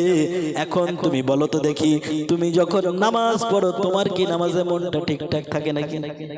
তুমি যখন নামাজ পড়ো আলী, তোমার মনটা কি নামাজে ঠিকঠাক থাকে? আলী রাদিয়াল্লাহু তাআলা বলেন, ইয়া রাসূলুল্লাহ, এটা কেমন কথা? আল্লাহর নবী বলেন, শোনো আলী, তুমি যদি আমার সামনে 2 রাকাত নফল নামাজ মনোযোগ সহকারে পড়ে দেখাতে পারো, আমি তোমাকে নামাজের শেষে একটি চাদর উপহার দিয়ে দেবো। জোরে বলেন সুবহানাল্লাহ। একটি চাদর আমি তোমাকে উপহার দেব। আমার প্রিয় ভাইরা, হযরত আলী রাদিয়াল্লাহু তাআলা এই কথা শোনার পরে বিলম্ব করলেন না, সময় নষ্ট করলেন না, সাথে সাথে আল্লাহর নবী বসে আছেন আর পাশে হযরত আলী যায় নামাজ বিছিয়ে নামাজ শুরু করে দিলেন। আমার প্রিয় ভাইরা, হযরত আলী যখন নামাজ শুরু করলেন, নামাজের ভিতরে সূরাতুল ফাতিহা পড়লেন, তারপর আরেকটা সূরা যখন পড়া শুরু করে দিলেন, বারংবার মনের ভিতরে আসতে লাগলো যে আল্লাহর নবী আমাকে বলেছেন নামাজ মনোযোগ সহকারে পড়তে পারলে একটি চাদর উপহার দেবে। এখন ওই চাদরটা আল্লাহর নবী যে আমাকে দেবেন, ওটা কোন স্ত্রীর চাদর? ওটা কি হযরত আয়েশা রাদিয়াল্লাহু তাআলা আনহার ঘরের চাদর, নাকি উম্মে সাউদা রাদিয়াল্লাহু তাআলা আনহার ঘরের চাদর, নাকি হযরত উম্মে হাফসা রাদিয়াল্লাহু তাআলা আনহার ঘরের চাদর? আল্লাহর রাসূলের কোন স্ত্রীর চাদর আমি আলী আমাকে বিশ্বনবী উপহার দেবে? এইটা চিন্তা করতে করতে হযরত আলী রাদিয়াল্লাহু তাআলা নামাজের ভিতর থেকে মনটা বেরিয়ে গেল। কখন যে বেরিয়ে গেল তিনি বুঝতেই পারলেন না। নামাজ শেষ করে দিলেন, সালাম ফিরালেন, 2 রাকাত হয়ে গেল। সালাম ফিরালেন ডানে বামে, সালাম ফিরানোর পরে আল্লাহ রাসূল বসেছিলেন ডানে। আল্লাহ রাসূলের দিকে তাকালেন, হযরত আলী বা মিসকি মিসকি হাসে। কেন বুঝতে পেরেছি কি পারে নাই? আল্লাহর নবীও মিসকি হাসি শুরু করে দিলেন, আলীও হাসে। আল্লাহর নবী বলেন, ওয়ালি শোনো, আমি নবী, আমাকে যেটা জানানো হয় তোমাকে সেটা জানানো হয় না। আমি যেটা দেখি তুমি সেটা দেখতে পাও না। এখন বলো তো দেখি, নামাজের ভিতরে তোমার কি মন ছিল নাকি? হযরত আলী মিসকি হাসি দিয়ে বললেন, ইয়া রাসূলুল্লাহ, ইয়া হাবিবাল্লাহ, নামাজ পড়তে যখন শুরু করলাম, নামাজের ভিতরে বারংবার আমার শয়তান দাগা দেওয়া শুরু করে দিল যে আমার যে চাদরটা আপনি উপহার দেবেন বলেছেন, ওই চাদরটা কোন মায়ের ঘরের চাদর? সুবহানাল্লাহ। আল্লাহর নবী এই চিন্তা করে নামাজে মন ছিল না আমার। আল্লাহর নবী বলেন, আলী শোনো, তুমি আমার সাহাবী, সর্বক্ষণ আমার পাশে থাকো, জান্নাতের বর্ণনা শোনো, সব কিছু তুমি শোনো, কিন্তু নামাজের ভিতরে যদি তোমার মন না থাকে তাহলে ওই গ্রাম্য সাহাবী তার মনটা কেমনে থাকবে? ও আলী, তুমি ফতোয়াটা উইথড্র করে নাও। ও আলী, ফতোয়াটা এমন হবে না, বরং কোনো ব্যক্তি যদি নামাজের ভিতরে তার মনটা চলে যায়, চলে যাবার কারণে যদি কোনো ফরজ হুকুম ছেড়ে যায় তাহলে নামাজ বাতিল হয়ে যাবে। জোরে বলেন ঠিক কিনা? আর যদি কোনো ওয়াজিব হুকুম ছেড়ে যায় তাহলে তার সিজদায় সাহু দেওয়া লাগবে, সিজদায় সাহু দেওয়া লাগবে। সিজদায় সাহু যদি সে আদায় করে তাহলে তার নামাজ হয়ে যাবে। হযরত আলী রাদিয়াল্লাহু তাআলা আনহু তখন ওই ব্যক্তিকে ডেকে ঘটনা বর্ণনা করলেন। আমার ভাইয়ের, আজকে আমাদের কাছে অনেকে জিজ্ঞাসা করে, হুজুর নামাজ পড়ি কিন্তু মন থাকে না। একজন ব্যক্তি জিজ্ঞাসা করলেন, হুজুর নামাজ যখন পড়ি তখন মনটা বারবার নিউ মার্কেটে চলে যায়, নামাজ কি হবে নাকি? আমি তাকে বললাম, নামাজ যে তোমার নামাজের ভিতরে মনটা যে নিউ মার্কেটে চলে যায় বাজার করতে, ওই মনটা বাজারে থেকে যায় না, আবার তোমার কাছে আসে? বাজারে থেকে যায় না, তোমার কাছে আসে? ওই ব্যক্তি তখন বললেন, হুজুর কখনো কখনো মনটা বাজারে থেকে যায়, আবার কখনো কখনো মনটা নামাজের ভিতরে আসে। আমি তখন তাকে বললাম, দেখো, মনটা যদি নিউ মার্কেট থেকে তোমার ভিতরে আবার চলে আসে, আর যদি ফরজ হুকুম না ছাড়ে, আর যদি ওয়াজিব হুকুম না ছাড়ে, তাহলে অবশ্যই তোমার নামাজটা হয়ে যাবে। আমার প্রিয় ভাইরা, আমি বলছিলাম যে আমরা মুসলমান, নামাজ পড়ি না, রোজা করি না, কিচ্ছু করি না, ইসলামের ভিতরে পরিপূর্ণ দাখিল হতে পারলাম না। আমার ভাইরা, তাহলে নামাজ পড়লাম না, রোজা করলাম না, ইসলামের ভিতরে পরিপূর্ণ দাখিল হতে পারলাম না। আল্লাহকে জিজ্ঞাসা করে, ওগো আল্লাহ, তুমি বলেছো দুখুলু ফিস সিলমি কাফা, ইসলামের ভিতরে পরিপূর্ণ দাখিল হয়ে যাও, ওয়ালা তাত্তাবিউ খুতুওয়াতিশ শাইতান, আর শয়তানকে অনুসরণ করো না। ওগো আল্লাহ, কিন্তু দুনিয়ার ভিতরে ইসলামকে পরিপূর্ণ মানতে পারলাম না, নামাজে মানতে পারলাম কিন্তু অর্থনীতিতে মানতে পারলাম না। নামাজ পড়েছি, হজ করেছি, সব কিছু করেছি, কিন্তু স্ত্রীকে পর্দা করাতে পারলাম না। ওগো আল্লাহ, এমনটি যদি ইসলামের পরিপূর্ণ না মানতে পারি তাহলে কি এই দুনিয়ায় কোনো বিপদ আছে নাকি? আল্লাহ বলেন, বান্দা তুমি যদি জানতে চাও তাহলে শোনো, আল্লাহ কোরআনুল কারীমের ভিতরে বলেন, আফাতুমিনুনা বিবাদিল কিতাবি ওয়া তাকফুরুনা বিবাদ। ও আমার ঈমানদার বান্দারা শোনো, তোমাদের হলোটা কি? তোমরা কিতাবের কিছু অংশ মেনে নেবে আর কিছু অংশ ছেড়ে দেবে। তোমার যেটা ভালো লাগবে সেটা তুমি মেনে নেবে, আর যেটা ভালো লাগবে না সেটা তুমি ছেড়ে দেবে। মানে মন যা চাই তাই মানবে, মন যা চাই না তাই ছেড়ে দেবে। যদি এমনটি তোমরা কোরআনের কিছু অংশ মেনে নাও আর কিছু অংশ যদি তোমরা ছেড়ে দাও, তাহলে এর শাস্তি কি হবে শুনে নাও। আল্লাহ বলেন, ফামা জাযাউ মান ইয়াফআলু মিনকুম যালিকা খিজউন ইল্লা ফিল হায়াতিদ দুনিয়া। আল্লাহ তাআলা রব্বুল আলামিন বলেন, যদি কোনো ব্যক্তি এমনটি করে, কিতাবের কোরআনুল কারীমের কিছু অংশ মেনে নেয় আর কিছু অংশ ছেড়ে দেয়, ওই ব্যক্তিটির এর প্রতিদান স্বরূপ দুনিয়ায় লাঞ্ছনা আর বঞ্চনা ছাড়া আর কিছুই পাবে না। জোরে বলুন নাউজুবিল্লাহ। আজকে আমরা সারা পৃথিবীর বুকে মুসলমান মার খায়, বার্মায় মার খায়, ফিলিস্তিনে মার খায়, আরকানে মার খায়, কাশ্মীরে মার খায়, সব জায়গায় মুসলমান লাঞ্ছিত, পদদলিত, অবহেলিত, নিপীড়িত, নির্যাতিত জাতি। কারণ কি? কারণ আমরা ইসলাম এখনো পূর্ণাঙ্গ মানতে পারে নাই। এই জন্য আল্লাহর তরফ থেকে যত বিপদ, জোরে বলেন ঠিক না আমার ভাইরা? যদি ইসলামকে পূর্ণাঙ্গ ভাবে মানতে পারি, তাহলে এই বিপদ থেকে বাঁচাবেন কে? আল্লাহ।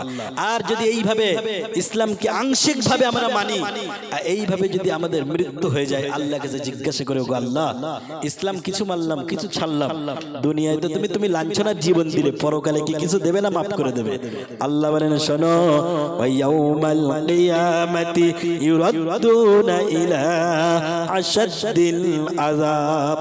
আল্লাহ তাআলা রব্বুল আলামিন বলেন, যে ব্যক্তি ইসলামকে কিছু মানবে আর কিছু ছেড়ে দেবে, কিছু তার মন চাই জিন্দেগি করবে, এইভাবে যদি ওই ব্যক্তি মৃত্যুবরণ করে, ওয়ায়াউমাল কিয়ামাতি, কিয়ামতের দিনে, ইউরাদ্দুনা ইলা আশাদ্দিল আযাব, ওই ব্যক্তিকে কঠিন আযাবের দিকে নিক্ষেপ করা হবে। জোরে বলুন নাউজুবিল্লাহ। এই জন্য ইসলামকে পূর্ণাঙ্গ ভাবে মানার দরকার আছে না ভাই?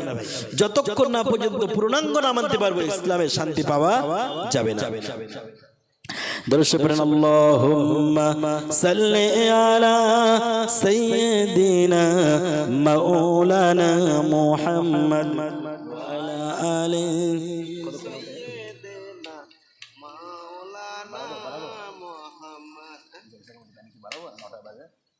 বললে 12 বছর দিন এসে গেছে।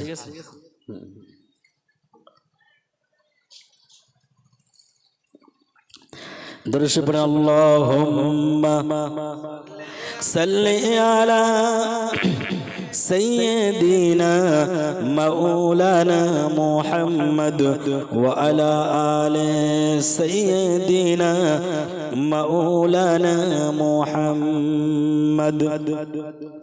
মোদের যাওয়ার সময় হলে কাটবে ঝাড়ের বাঁশ, তবে দিনটি দিও জুমার খোদা, রমজানের দিও মাস। যেটা বলে আল্লাহুম্মা আমিন। দেখুন, মৃত্যু আল্লাহর কাছে চাওয়া যাবে না। চাওয়া যাইবে কি? যত বিপদ আসুক আপনি মৃত্যু চাইতে পারবেন না। আল্লাহর নবী বলেন, লা তাতামান্নাউল মাউতা, তোমরা মৃত্যু কামনা করো না। মৃত্যু চাওয়া যাবে না, কিন্তু আল্লাহর কাছে এইটা চাওয়া যাবে, আল্লাহ তুমি আমার মৃত্যুটা রমজান মাসে জুমার দিনে দিও। চাওয়া যাবে কি যাবে না? রমজান মাসে জুমার দিনে রোজা অবস্থায় মৃত্যুটা দিও, আল্লাহর কাছে চাওয়া যাবে। এটা কি আপনারা চান? চান কি?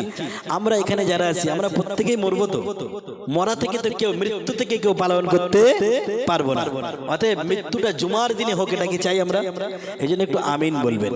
মোদের যাওয়ার সময় হলে কাটবে ঝাড়ের বাঁশ, তবে দিনটি দিও জুমার খোদা, রমজানের দিও মাস। আল্লাহুম্মা আমিন।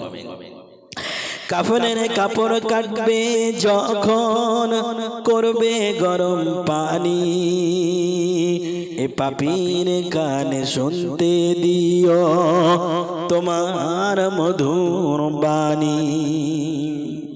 কাফনের কাপড় যখন কাটবে, দেখবেন কেউ গরম পানি করবে, কেউ আবার বাঁশ কাটতে যাবে, কেউ কবর খুঁড়বে, কিন্তু এমন কপাল পোড়া দেখবেন সমাজে অনেক মানুষ মরে যায় যাদের পাশে বসে কোরআন পড়ার মতো কেউ থাকে না। এই জন্য আল্লাহর কাছে চাওয়া হচ্ছে, কাফনের কাপড় কাটবে যখন করবে গরম পানি, এ পাপির কান শুনতে দিও তোমার মধুর বাণী।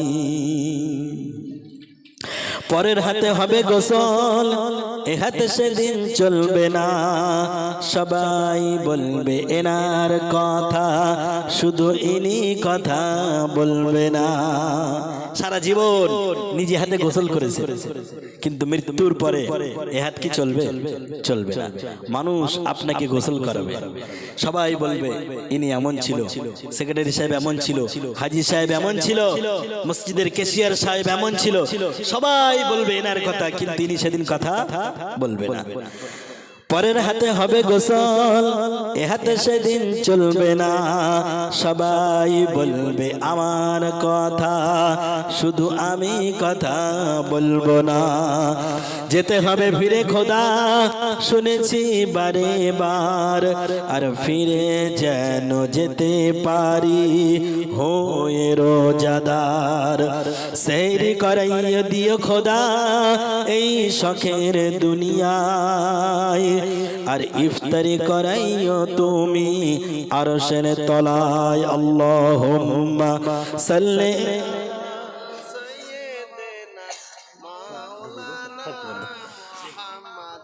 وعلى آل سيدنا مولانا محمد।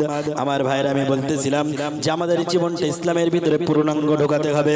আমরা যদি পূর্ণাঙ্গ ইসলাম না মানতে পারি, আপনি কোনো জায়গায় শান্তি পাবেন না।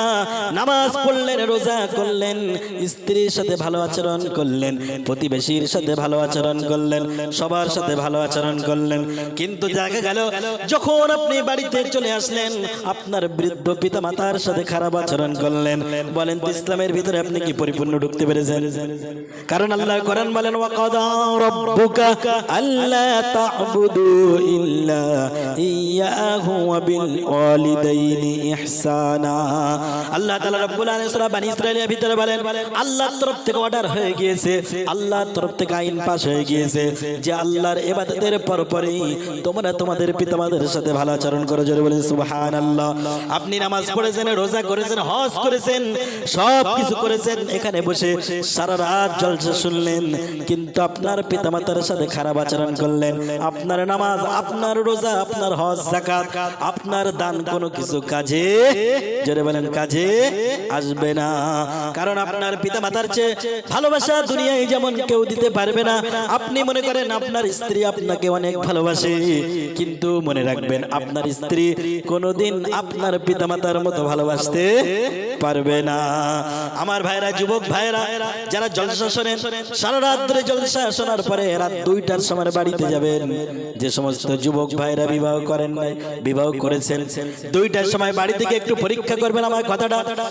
2টার সময় বাড়ি থেকে আপনি পরীক্ষা করবেন, গিয়ে আপনার স্ত্রীকে ডাকবেন, সকিনা বলে ডাকবেন, জয়নাব, কুলসুম, খাদিজা বলে ডাকবেন। আপনার স্ত্রী যা নাম তাই ধরে ডাকবেন।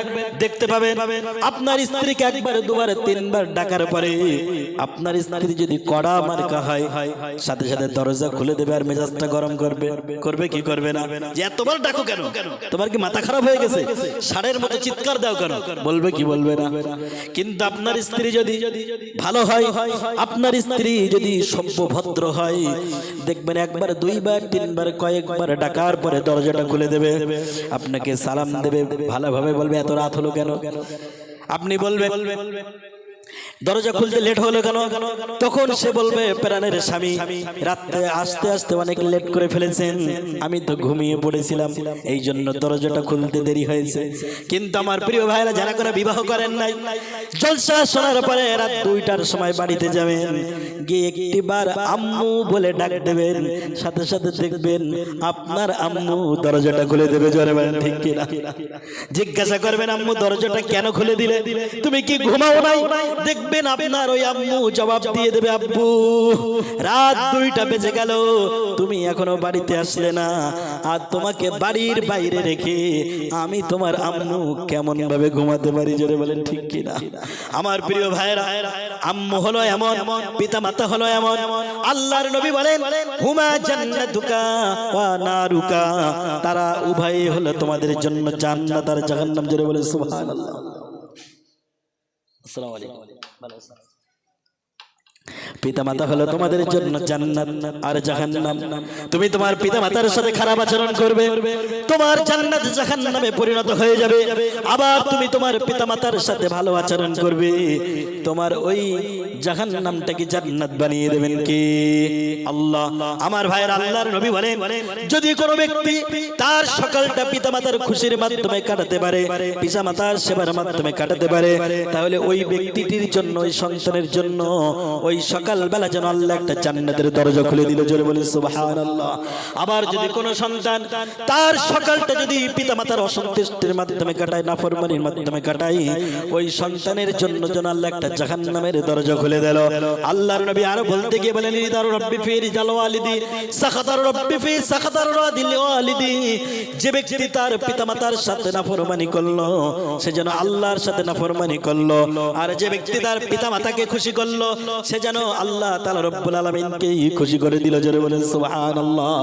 আমার ভাইরা, আমি বলতেছিলাম পূর্ণাঙ্গ ইসলামের ভিতরে যদি আপনি ঢুকতে চান, আপনি নামাজ পড়লেন, রোজা করলেন, সবকিছু করলেন, কিন্তু পিতামাতার সাথে যদি খারাপ আচরণ করেন, তাহলে বোঝা যাবে আপনি ইসলামের ভিতরে এখনো পূর্ণাঙ্গ ঢুকতে পারেন নাই। এই জন্য ভাই, আর যারা এখানে এসেছে তারা হলো সৌভাগ্যবান। জোরে বলেন সুবহানাল্লাহ। তারা কি সৌভাগ্যবান? আমি প্রথমেই বলেছি 1000-এর ভিতরে একজন জান্নাতে যাবে, সেই হিসেবে সবাই আসবে না, গুটি কয়েক মানুষ। আল্লাহর নবী বলেন আল্লাহর কিছু ফেরেশতারা ঘুরতে থাকে, আসমান জমিনে ঘুরতে থাকে, ঘুরতে ঘুরতে ঘুরতে ঘুরতে ঘুরতে ঘুরতে কিছু ফেরেশতা আরেকজন ফেরেশতা ডেকে ডেকে ডেকে বলে, দেখো তোমরা যে জন্য ঘুরছিলে সেই জায়গাটা পেয়ে গেছি। বলে কি? বলে আমরা ঘুরছিলাম কোথায় আল্লাহ জিকির হচ্ছে, কোথায় তালিম হচ্ছে, কোথায় কোরআন তেলাওয়াত হচ্ছে, কিন্তু দেখো দক্ষিণ ভেবিয়ার পশ্চিম পাড়ার রাস্তার উপরে আমরা দেখেছি কিছু মানুষ, তারা কোরআন প্রেমী মানুষ, কোরআন শোনার জন্য, নিজের জীবন পরিবর্তন করার জন্য জান্নাতের বাগানে বসে গিয়েছে। জোরে বলে সুবহানাল্লাহ। একজন ফেরেশতা আর একজন ফেরেশতাকে ডেকে ডেকে বলে, আমরা যেটা খুঁজছিলাম মৌমাছি খোঁজে ফুলটাকে আরোহণ করার জন্য, মধু খোঁজার জন্য। জোরে বলেন ঠিক না? যখন ফুল পেয়ে যায় তখন কি আর কোনো জায়গায় যায়? যায় না। একজন ফেরেশতা আর একজন ফেরেশতাকে ডেকে ডেকে বলে, ও আল্লাহর ফেরেশতা শোনো, আমরা খুঁজতেছিলাম কোরআনের মজলিস, খুঁজতেছিলাম, কিন্তু খুঁজতে খুঁজতে সেই কোরআনের মজলিসটা পেয়ে গিয়েছি, আর কোনো জায়গায় যাওয়ার দরকার নাই। তোমার এই দক্ষিণ ভেবিয়ার পশ্চিম পাড়ার এই আল্লাহর রাসূলের বলে দেওয়া জান্নাতের বাগানে তোমরা বসে যাও। ফেরেশতারা বসতে বসতে একটা একটা করে বসতে বসতে একজন আরেকজনের উপরে উপরে বসতে বসতে দেখা যাবে এই দক্ষিণ ভেবিয়ার পশ্চিম পাড়ার এই জান্নাতের বাগান থেকে একদম আসমান পর্যন্ত বসে যাবে। জোরে বলেন সুবহানাল্লাহ। আমার পৃথিবীর ভাইয়েরা শুনুন, আমার মুসলমান ভাইয়েরা শুনুন, আপনাদের মনে হতে পারে আমরা কয়েকজন এসেছি, কিন্তু এই কয়েকজন নয়, আমাদের মধ্যে আল্লাহর অসংখ্য কোটি কোটি মিলিয়ন ফেরেশতা বসে আছে না নাই? এই বিশ্বাস কি আমাদের আছে? আল্লাহর নবী বলেন ওই ফেরেশতারা বসতে বসতে যখন ওই কোরআনের মজলিসে ভেঙে যায়, আর যতক্ষণ পর্যন্ত ওই কোরআনের মজলিসে ফেরেশতারা থাকে, আর ওই কোরআনের মজলিসে যে সমস্ত বান্দারা বসে থাকে, ততক্ষণ ওই রহমতের ফেরেশতারা তাদের জন্য মাগফিরাতের দোয়া করতে থাকে। জোরে বলেন সুবহানাল্লাহ। মজলিস যখন ভেঙে চলে যায় তখন ওই সমস্ত ফেরেশতারা আস্তে আস্তে আল্লাহর দরবারে চলে যায়। আল্লাহ সবকিছু জানার পরেও ফেরেশতাদেরকে ডেকে ডেকে বলে, ও আমার ফেরেশতারা শোনো, তোমরা কোথায় গিয়েছিলে বলো। আল্লাহ জানেন কি জানেন না? আল্লাহ সব জানেন, জেনেও জিজ্ঞাসা করে। আল্লাহ বলেন আমার ফেরেশতারা বলে তোমরা কোথায় ছিলে?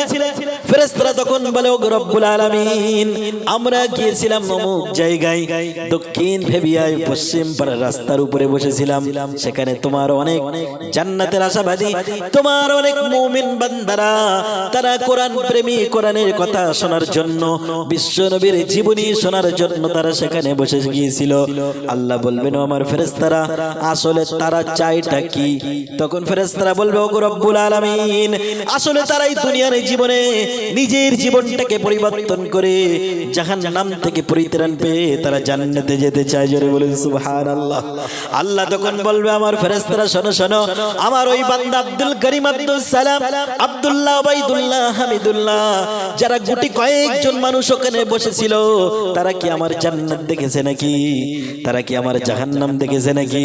তখন ওই ফেরেশতারা বলে রব্বুল আলামিন ওই সমস্ত বান্দারা জান্নাত দেখে নাই, জাহান্নাম দেখে নাই, কিন্তু কেবলমাত্র কোরআনের কথা শুনে তোমার নবীর কথার উপরে বিশ্বাস এনে তারা ওই জান্নাতের আশায় ওই বাগানে বসে আছে। আল্লাহ তাআলা রব্বুল আলামিন তখন ফেরেশতাদেরকে ডাক দিয়ে বলবেন আমার ফেরেশতারা শোনো, আমার ওই আব্দুল্লাহ, ওবাইদুল্লাহ, হামিদুল্লাহ আমার ওই বান্দারা জান্নাত দেখে নাই, জাহান্নাম দেখে নাই, এমনকি রাসূলকেও সচক্ষে দেখে নাই। আমরা কি দেখেছি নাকি? দেখি নাই, কিন্তু তারপরেও আমার ওই দক্ষিণ ভেবিয়ার পশ্চিম পাড়ার ওই সমস্ত গুটি কয়েক বান্দা তারা জান্নাত পাওয়ার আশায় তারা কষ্ট করে দুনিয়ার বাজার ছেড়ে দিয়ে স্ত্রীর সাথে খেল তামাশা বাদ দিয়ে তারা যেভাবে জান্নাতের বাগানে বসেছে জান্নাত পাওয়ার আশায়, এই দৃশ্যটা আল্লাহ আমার এত ভালো লেগেছে। এটা দেখার পরে আমার রহমতের দরিয়ায় জোশ মেরেছে রে বান্দা। ফেরেশতারা শোনো, এতটাই ভালো লেগেছে আমি আল্লাহ তাদের জীবনের সব গুনাহ মাফ করে দিলাম। ও আমার ফেরেশতারা তোমরা সাক্ষী থেকে যাও। জোরে বলেন সুবহানাল্লাহ। তখন আল্লাহর নবী বলেন একজন ফেরেশতা আল্লাহকে বলবো গো আল্লাহ তুমি তো অমুকদেরকে মাফ করে দিলে, কিন্তু তোমার ওই বান্দাদের ভিতরে এমন অমুক বান্দা আছে, নাম ধরে ধরে বলবে, এমন অমুক বান্দা আছে যে বান্দা কোরআনে মজলিসে যাওয়া তার উদ্দেশ্য ছিল না, ওই জান্নাতের বাগানে বসার উদ্দেশ্য ছিল না, কিন্তু যখন ওই রাস্তা দিয়ে যাচ্ছিল হঠাৎ কোনো কারণে সে ওখানে বসে গিয়েছিল। ওগো আল্লাহ তার উদ্দেশ্য তো ওটা ছিল না, কিন্তু তারপরেও কি তুমি তাকে মাফ করবে নাকি? আল্লাহ তাআলা রব্বুল আলামিন বলবেন ও আমার ফেরেশতারা তোমরা শোনো, আমার ওই জান্নাতের বাগানে আমার যে বান্দা একবার বসে যায় আমি আল্লাহ তাকে বঞ্চিত করি না, তাকেও আমি আল্লাহ মাফ করে দেই। জোরে বলেন সুবহানাল্লাহ। এমন একটি জান্নাতের বাগানে আমরা বসেছি, ঠিক না ভাইরা? তাহলে হালকা ভাবার কোনো সুযোগ নেই। আপনারা যারা বসেছেন আমি নামার আগে উঠে যাবেন, কে কে একটু হাত তুলে দেখাতে পারবেন? আমি নামার আগে, এই তো ভাইরা শুনছে, কেউ উঠবেন না? প্রিয় ভাইরা শুনতে থাকুন। কোরআন থেকে আলোচনা করলে সেই আলোচনার ভিতরে হেদায়েত লুকিয়ে রেখেছে কি আল্লাহ। আমি কোরআন বাদ দিয়ে হাবিজাবি কোনো একটা ঘটনা ধরলাম, কেচ্ছা কাহিনী ধরলাম, তাতে কোরআন নেই, হাদিস নেই, কিচ্ছু নেই, ওই ঘটনার ভিতরে হেদায়েত কি আছে না নেই এটা আল্লাহ ভালো জানেন। কিন্তু কোরআন থেকে যে কথা বলে আল্লাহর নবী বলেন মান ক্বালা বিহি সাদাকা, কোরআন থেকে যে কথা বলে সে সত্য কথা বলে। ওমান আমিলা বিহি উজিরা, আর কোরআন থেকে যে আমল করে সেই কেবলমাত্র সঠিক আমল করে। ওমান হাকামা বিহি আদালা, আর কোরআন থেকে যারা বিচার ফয়সালা করে তারাই কেবলমাত্র সঠিক বিচার করে। জোরে বলেন সুবহানাল্লাহ। আমার প্রিয় ভাইরা আমি প্রথমেই এখানে কোরআন থেকে একটা আয়াতুল কারিমা পড়েছিলাম।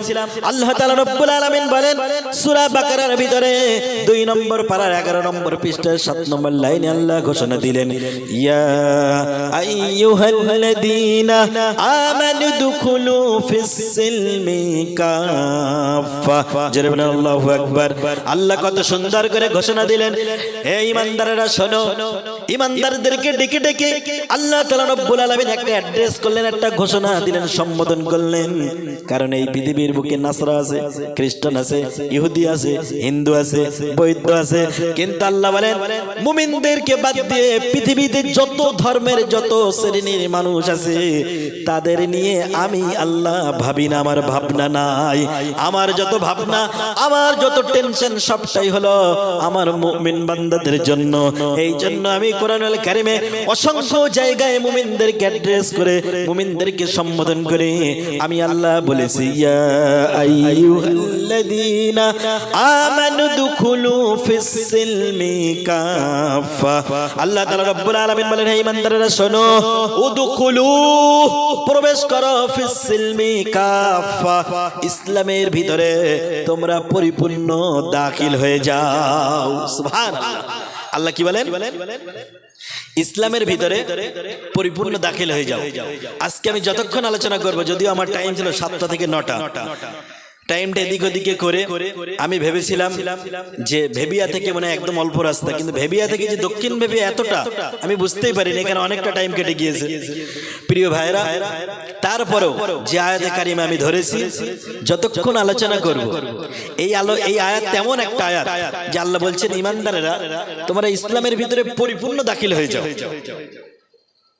এই পরিপূর্ণ দাখিল হয়ে যাবে, এই আয়াতের ব্যাখ্যা যদি আমি করি, আলহামদুলিল্লাহ আমার যতটুকু জ্ঞানের গভীরতা, আমি কয়েক ঘন্টা 5 থেকে 7 ঘন্টা এই আয়াতের উপর ব্যাখ্যা করতে পারবো, যদি বলেন আলহামদুলিল্লাহ।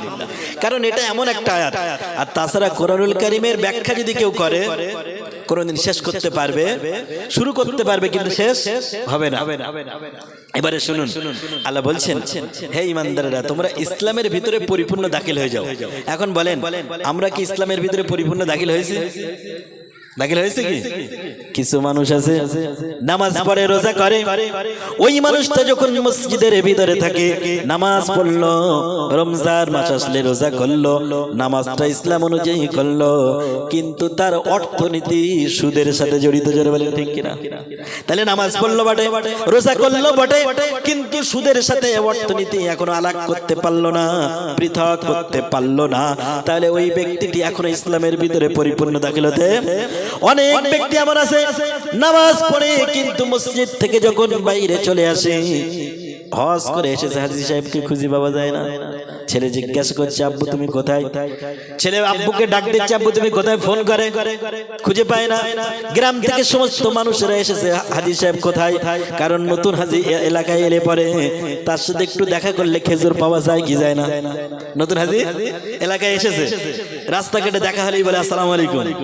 অনেক মানুষ হাজী সাহেবকে সালাম দিয়েছে, একবার দিয়েছে উত্তর দেয় না, হাজী সাহেব বুঝতে পারে নাই, আবার সালাম দেয়, কারণ জানে যে আমি যে সালাম দিচ্ছি হাজী সাহেব এই সালামের গুরুত্ব দিলে খেজুর আর জমজমের পানি আমার ভাগে আছে। হাজী সাহেবকে খুঁজে পাওয়া যাচ্ছে না, কোথায় গেছে কোথায় গেছে। ছেলে গিয়ে দেখে হাজী সাহেব হজ করে এসে জমির আল বলেন, ওটাকে আল বলে তো আপনাদের এলাকায়, ওই জমির পাশে একজন তার জমিতে পানি দিয়েছে। হাজী সাহেবের জমিনটা অনেকটা শুকনা, হাজী সাহেব মনে করছে আরে আমার জমিন শুকনা, পাশের জমিতে পানি দিয়েছে। হাজী সাহেব করেছে কি, সব ওই একটা কাঠি দিয়ে প্রত্যেকটা নালায় প্রত্যেকটা আলের ধারে গিয়ে একটা খোসা মেরে এসেছে। বোঝা যাচ্ছে আমার কথা? যাতে করে কিছু পানি ওখান থেকে সাইডে এসে নিজের জমিনটা ভিজে যায়। সারা গ্রামের লোক এসে হাজী সাহেবকে খুঁজে পাচ্ছে না। ছেলে এসে দেখে আমার আব্বু আল দিয়ে খোসা মেরে মেরে সব পানি বের করে নিয়েছে। বলছে আব্বু কয়েক লাখ টাকা খরচ করে তোমাকে হজ করালাম, আর টাকাগুলো সবাই খোসার ভিতরে দিয়ে দিয়েছো, জোরে বলেন নাউজুবিল্লাহ। এরকম হয় কি হয় না? আমার প্রিয় ভাইরা, হজ করলে যে ইসলামের ভিতরে পরিপূর্ণ দাখিল হবে এমনটি নয়। অনেক মানুষ হজ করলো কিন্তু ইসলামের ভিতরে পরিপূর্ণ দাখিল হতে পারলো না। নামাজ পড়লো মসজিদে কিন্তু বাড়িতে স্ত্রীকে মারে, এরম আছে না নাই? স্ত্রীকে অন্যায়ভাবে প্রহার করে। আবার অনেক লোক নামাজ পড়ে রোজা করে কিন্তু আবার অবৈধভাবে পরনারীর দিকে কালো চশমার ভিতর দিয়ে আড়ে আড়ে তাকায় কি তাকায় না? আমার ভাইরা, তাহলে নামাজ পড়লো বটে, এখন ইসলামের ভিতরে পরিপূর্ণ দাখিল হতে পারে নাই। এই পরিপূর্ণ যদি দাখিল না হয় ইসলামের ভিতরে, তার জীবনে বিপদ আছে না নাই? বিপদ আছে না? আজকে গোটা পৃথিবীর মুসলমান মার খায় কেন জানেন? কারণ আমরা ইসলামের ভিতরে এখনো পরিপূর্ণ দাখিল হতে পারিনি। যদি দাখিল হতে পারতাম গোটা পৃথিবী আজকে মুসলমানদের কাছে মাথা নুইয়ে দিত, জোরে বলে ঠিক না? এই একটা ছেলে, তার জন্য দোয়া এসে যায়। আজকে গোটা পৃথিবীর মুসলমানদের উত্থান হওয়া শুরু হয়েছে, ঠিক না? আমেরিকার নিউ ইয়র্ক শহরে কি জোহরান হামদান নাম, যে 1 বছর আগে ফ্ল্যাকার্ডে লিখে নিজের নাম প্রচার করত, আজকে সেই ব্যক্তিটি আমেরিকার ভোটের পরে দেখা গেল আমেরিকার নিউ ইয়র্ক শহরে একজন মুসলিম মেয়র হিসেবে নিজের নাম লিখিয়ে দিয়েছে, জোরে বলে সুবহানাল্লাহ। লন্ডনের একজন বড় শহরের, তারও নাম মুসলিম মেওয়ার। তাই বলে আমাদের কলকাতার মেওয়ার মুসলিম ফিরাদ হাকিমের যেন আবার গুলিয়ে ফেলবেন না, এ পূজাও করে আবার হজও করে, দুটোই সমান। ঠিক বোঝা যাচ্ছে বিষয়টা? এখন আমি ওদিকে যেতে চাই না, ওই কথা বললে অনেক ভাইয়ের রাগ হবে, ঠিক আছে? কিন্তু হক কথা বলতে হবে, শুধু মুসলমান হলে হবে না। আমি কেমন মুসলমান, হজ করলাম আবার পূজাও করলাম। আল্লাহ বলেন তুমি হজ করলে পূজা করলে বান্দা শোনো, দুনিয়ার মানুষ তোমাকে মুসলমান মনে করতে পারে। আল্লাহ বলেন ওয়া মিনান নাসি মাইয়াকুলু আমান্না বিল্লাহি ওয়া বিল ইয়াউমিল আখিরি ওয়া মা হুম বিমুমিনিন। এই দুনিয়ার বুকে এমন কিছু মানুষ আছে যারা বলে ওয়া মিনান নাসি মাইয়াকুলু আমান্না বিল্লাহ, মানুষের ভিতরে এমন কিছু মানুষ আছে যারা বলে থাকে যে আমি তো আল্লাহর প্রতি ঈমান এনেছি, আমি মুসলমান। আমার ভাইয়েরা দেখেন, নিজেকে মুসলমান বললে হবে না। আপনার নাম আধার কার্ডের মুসলমান থাকতে পারে, প্যান কার্ডের তালিকা আপনার মুসলমানের তালিকায় আপনার নাম থাকতে পারে, আদম শুমারিতে থাকতে পারে, খাদ্য সাথী, সবুজ সাথী, এমন করে যত সাথী আছে সমস্ত সাথীতে মুসলমানের নাম তালিকায় থাকতে পারে। কিন্তু আল্লাহ তাআলা রব্বুল আলামিন বলেন ওয়া মা হুম বিমুমিনিন, আমি আল্লাহ ঘোষণা দিলাম বান্দা তুমি মুমিন নয়। আল্লাহর ঘোষণা দেওয়া লাগবে কি লাগবে না? আল্লাহর ঘোষণা দেওয়া লাগবে। আমার ভাইরা, আজকে মুসলমানদের কপাল কেন পুড়েছে শুনুন। কারণ মুসলমানেরা নামাজ পড়ে, রোজা করে, কিন্তু ইসলামের ভিতরে এখনো পরিপূর্ণ দাখিল হতে পারে নাই। জোরে বলেন ঠিক কিনা? মনে করেন একটা উদাহরণ দেই।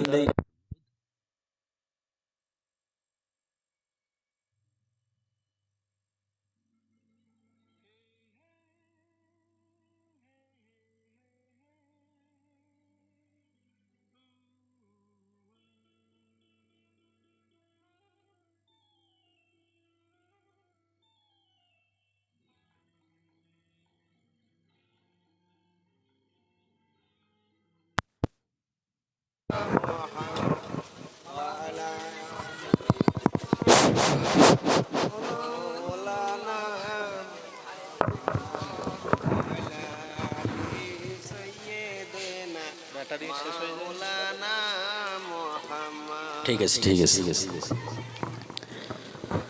প্রিয় ভাই, মনোযোগ দিয়ে এবার শোনেন। আস্তে আস্তে মানুষ বসবে, আমার আলোচনা হবে, শুধু ঘটনা না ভাই। শুধু ঘটনা দিলাম ওটা ওয়াজ হবে না, ওটা আওয়াজ হবে। কি হবে? আজকে অনেক বক্তা আছে শুধু ঘটনা বলে ভাইরাল। ঘটনা আপনি শুধু শুনবেন, ওটা ওই মুখরোচক খাবারের মতো মজা লাগবে, কিন্তু ওদের দেহের কোনো পুষ্টি হবে না।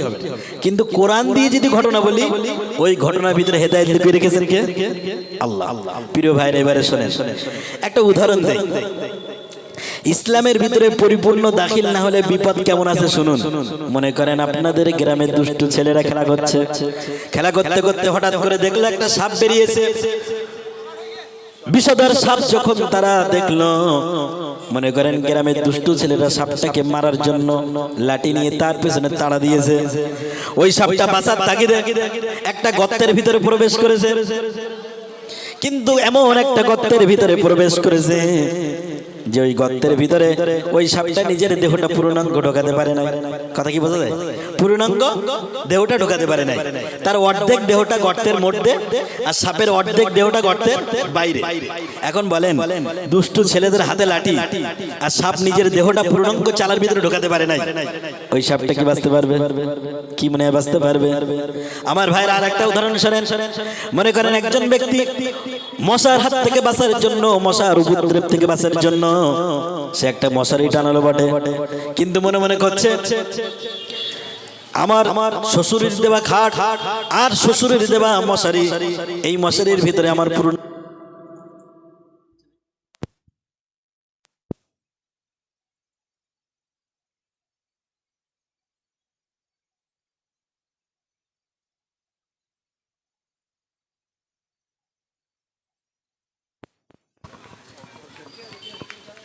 হ্যালো হ্যালো হ্যালো ওখানে সমস্যা হচ্ছে ওখানে।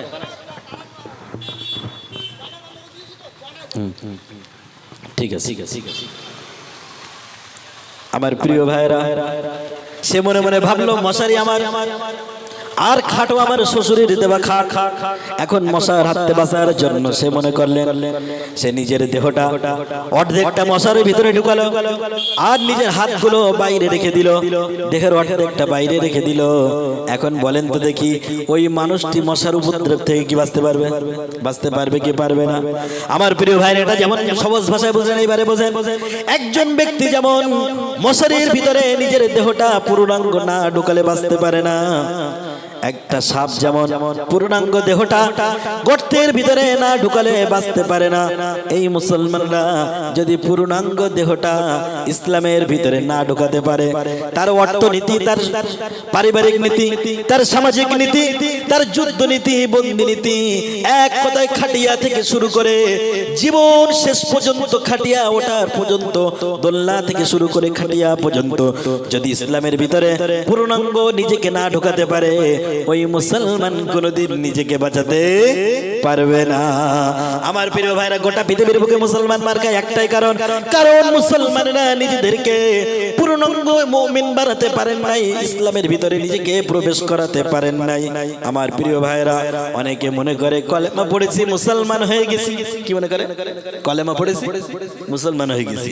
ওই মুসলমান, ওই রকম মুসলমানের কোনো দরকার আল্লাহর নাই। একটা উদাহরণ দিলে বুঝবেন। একজন ব্যক্তি, আমরা যখন বিবাহ করি, মনে করেন আমার এই ভাই যখন বিবাহ করেছিল, ভাই আপনার সামনে আপনার স্ত্রী কি বসা ছিল? বসা ছিল না। ভাই বিবাহ করেছে বয়স দেখে মনে হচ্ছে অনেক আগে। ইয়ং ছেলেদেরকে বলি, আপনারা যখন বিবাহ করেছিলেন ভাই, স্ত্রী কি পাশে বসা ছিল? বসা ছিল না। স্ত্রী ছিল একটা ঘরে আর আমরা ছিলাম আর একটা ঘরে।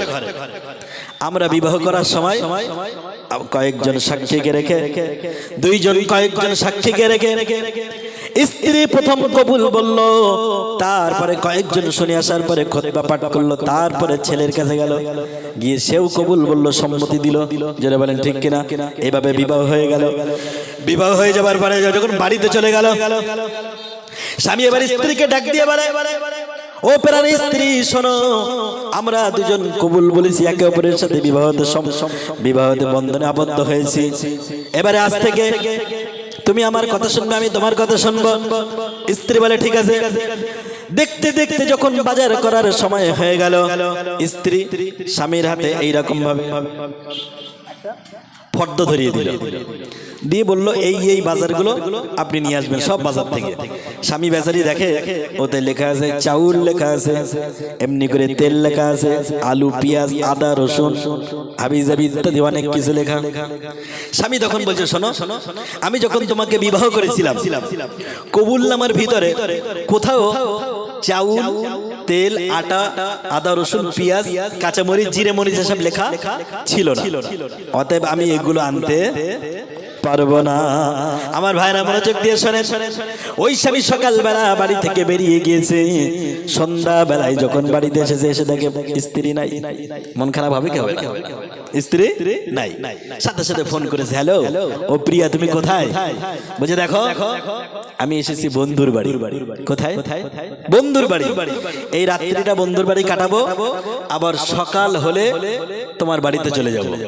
স্বামী বেচারি মন খারাপ, যে আরে বান্ধবী হলে একটা কথা ছিল, কিন্তু বন্ধুর বাড়ি তুমি রাত কাটাবে আর সকাল হলে আমার বাড়ি আসবে, তাহলে আমার তোমার সম্পর্কটা থাকলো কি? স্ত্রী বলছে দেখো, তোমাকে যখন বিবাহ করেছিলাম, ওই বিবাহ কবুলনামার ভিতরে কোথাও লেখা ছিল না যে কেবলমাত্র তোমার কাছেই থাকা লাগবে, বন্ধুর কাছে থাকা যাবে না। আমার ভাইরা, কবুলনামার ভিতরে কোথাও লেখা ছিল না। বিবাহের পরে যদি স্বামী এমন ভাবে কথা বলে, আমি তোমার দায়িত্ব পালন করতে পারবো না, আর স্ত্রী যদি বলে তোমার কাছে থাকতে পারবো না, কারো কাছে থাকতে পারবো না, যেখানে মন চায় সেখানে থাকবো, এভাবে করে যদি একে অপরের দায়িত্ব পালনে অবহেলা করে, বলেন তো সম্পর্ক থাকবে না, তালাক হয়ে যাবে। ওই সম্পর্ক কোনোদিন টিকবে না। দায়িত্ব পালনে অবহেলা করলে যেমন স্বামী স্ত্রীর সম্পর্ক থাকে না। আল্লাহ তাআলা রব্বুল আলামিন বলেন, বান্দা শোনো, জীবনে তুমি একটিবার পড়েছো কলেমা লা ইলাহা ইল্লাল্লাহ যেদিন তুমি পড়েছো সেদিন থেকে তুমি মুমিন হয়ে গিয়েছো। জীবনে একটি বার কবুল বলার কারণে যদি স্বামী স্ত্রী একে অপরের দায়িত্ব যদি তোমাদের উপরে বর্তায়, যেদিন তুমি একটি বার কলেমা বলেছো সেই দিনে তোমার উপরে নামাজ এসেছে, এসেছে কি আসে নাই? সেই দিন তোমার উপরে রোজা এসেছে, সেই দিন তোমার উপরে সুদ খাওয়া যাবে না, হারাম খাওয়া যাবে না, ঘুষ খাওয়া যাবে না, তোমার স্ত্রীকে পর্দায় করাতে হবে, সমস্ত রকম অপকর্ম থেকে নিজেকে বাঁচতে হবে। অলিখিত ভাবে যেদিন তুমি কলেমা পড়েছো সেদিন থেকে সবকিছু তোমার উপরে দায়িত্ব বর্তাইছে। ও বান্দা তুমি শোনো, যদি তুমি কলেমা পড়ার পরে যদি তুমি তোমার দায়িত্ব পালনে ব্যর্থ হও, তাহলে জেনে রাখো তোমার সাথে আমি আল্লাহ আমার গন্ডগোল লাগবে, এক পর্যায়ে তালাক হয়ে যাবে। শুধু তালাক হবে না, কাল কিয়ামতের ময়দানে এই দুনিয়ার কলেমা পড়ার পরে দায়িত্ব পালনে ব্যর্থ হবার কারণে আমি আল্লাহ তালাকে বাইনা দিয়ে সরাসরি তোমাকে জাহান্নামে পাঠিয়ে দেব। আমার ভাইরা, কথা কি বোঝা যায়? এই জন্য যেদিন থেকে কলেমা পড়েছি সেই দিন থেকে আমাদের উপরে যত ইসলামের হুকুম আসছে সব কিছু আমাদের মাথার উপরে পড়েছে কি পড়ে যায়? সব দায়িত্ব অলিখিত ভাবে আল্লাহ দিয়ে দিয়েছে। অনেক মুসলমান নামাজ পড়ে না, অনেক মুসলমান বলে কলেমা তো পড়েছি, নামাজ কেন পড়বো? কলেমা তো একবার পড়ে নিয়েছি। আমার ভাইরা, ওই রকম কলেমা পড়ার কোনো লাভ নাই। একটা হাদিস আছে, আল্লাহর নবী বলেন, মান ক্বালা লা ইলাহা ইল্লাল্লাহু ফাদাখালাল জান্নাহ। হযরত আবু হুরায়রা রাদিয়াল্লাহু তাআলা আনহু এই হাদিসটি যখন রাসূলের মুখ থেকে শুনলেন, উনি গবেষণা করলেন না, চিন্তা করলেন না, শুনলেন আর পড়া শুরু করে দিলেন। রাস্তা দিয়ে যায়ার সাথে সাথে পড়ে, মান ক্বালা লা ইলাহা ইল্লাল্লাহ ফাদাখালাল জান্নাহ। যে ব্যক্তি একবার কলেমা বলবে সে সরাসরি আল্লাহর জান্নাতে পৌঁছে যাবে। জোরে বলেন সুবহানাল্লাহ। হযরত আবু হুরায়রা রাদিয়াল্লাহু তাআলা আনহু এই হাদিস শোনার পরে আবেগে উৎফুল্ল হয়ে রাস্তা দিয়ে যাচ্ছে আর পড়ছে, যাচ্ছে আর পড়ছে। হঠাৎ করে হযরত ওমর দেখা, ওমরে ফারুক রাদিয়াল্লাহু তাআলা আনহু, তিনি কত মেজাজি মানুষ ছিলেন, তার মেজাজে কোরআনে কয়েকটা আয়াত অবতীর্ণ হয়েছে। তিনি দেখে আর সহ্য করতে পারেন নাই, আবু হুরায়রাকে ধরলেন। কোন কোন বর্ণনা এসে বালির উপরে দিয়েছে একটা আছাড়, দিয়ে বলছে, আবু হুরায়রা তুমি কি বললে যে একবার কলেমা বলবে সে জান্নাতে যাবে? কোথায় পেয়েছো তুমি কথা? আবু হুরায়রা উঠে বলছে, ভাই ওমর, এ কথা তো আমি বলি না, কথা রাসূল বলেছে। যারা বলেন সুবহানাল্লাহ। কে বলেছে কথা? রাসূল বলেছে যে একবারে কলেমা বলবে। হযরত ওমর বলে যে একবারে কলেমা বলবে সে জান্নাতে যাবে, এটা কেমন কথা? চলো রাসূলের কাছে চলো। রাসূলের কাছে যাওয়ার পরে হযরত ওমর জিজ্ঞাসা করলেন, ইয়া রাসূলুল্লাহ, ইয়া হাবিবাল্লাহ, এটা কেমন কথা যে একবারে কলেমা বলবে সে জান্নাতে যাবে? আপনি কি কথা বলেছেন নাকি? আল্লাহর নবী বলেন, ওমর আমি বলেছি যে একবার কলেমা বলবে সে জান্নাতে যাবে। হযরত ওমর বলেন, ইয়া রাসূলুল্লাহ, সেটা না হয় বুঝলাম, কিন্তু আপনি তো বলতে পারতেন দাখালাল জান্নাহ। এটা না বলে আপনি কেন বললেন ফাদাখালাল জান্নাহ? মাঝখানে আপনি ফাটা কেন রাখলেন? হযরত ওমর এই প্রশ্নের জবাবে বিশ্বনবী বলেন, আইয়ুহাদিরা মা হারামাল্লাহ। হে ওমর, তুমি শোনো, এই কথা অর্থ আমি বুঝাইতে চেয়েছি, যে ব্যক্তি একবার কলেমা বলবে ওই কলেমা বলার সাথে সাথে ইসলামের প্রত্যেকটি হারামকে হারাম বলে মেনে নেবে, আর প্রত্যেকটি হালালকে হালাল বলে মেনে নেবে। আর যেইটা করতে পারবে আমি নবী ঘোষণা দিয়েছি সেই ব্যক্তি জান্নাতে যাবে। যারা বলেন সুবহানাল্লাহ। আজকে আমরা কেমন মুসলমান? নামাজ তো পড়ি না, কিন্তু বলি আমি মুসলমান। আমি অনেক মুসলমান এমন আছে নামাজ পড়ে কখন জানেন? শুধু জুমার দিন। জলে বলেন ঠিক না? এখন বলেন, আল্লাহ যদি আমাদেরকে ডেকে ডেকে বলে যে তোমাদেরকে সারা সপ্তাহের ভিতরে এরকম জায়গায় জলসা, মনোযোগ বসে না, বসে, কিন্তু তারপরে করতে হচ্ছে, উপায়ও নেই আপনাদের, যেহেতু জায়গা নেই।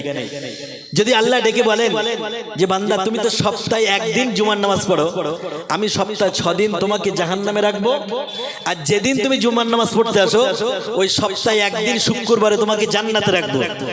শুক্রবারে জুমার নামাজ পড়ে আর বাকি 6 দিন জাহান্নামে থাকতে কে কে রাজি? একটু হাত তুলে দেখাতে পারবে? মুসলমান আমরা আসলে ঠিক আছি? জোরে বলেন ঠিক কিনা? যাতে মাতাল তাহলে ঠিক আছে।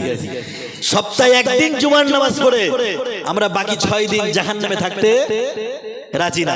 রাজি, কিন্তু আল্লাহর কাছে আমরা দাবি করতে রাজি যে আল্লাহ আমরা একদিন জুমার নামাজ পড়বো, তুমি আমাদেরকে জান্নাত দাও। এটাও কি সম্ভব? আল্লাহ যদি দয়া না করে তাহলে সম্ভব? আমি আমার ভাষায় বলি, নামাজি যারা আছে তাদেরকে আমি কয়েকটা ভাগে বিভক্ত করেছি, আপনারা কি শুনবেন? শুনবেন ভাইরা? কয়েকটা ভাগে দেখেন, আমি এই যেটা বলে যাচ্ছি এই কোষ্ঠী পাত্র আপনারা মিলিয়ে নেবেন, আপনাদের এলাকাও দেখতে পাবেন। কিছু নামাজি আছে তাদেরকে আমি বলি শুকুর আলী। কি বলি? শুকুর আলী। শুকুর আলী কেমন?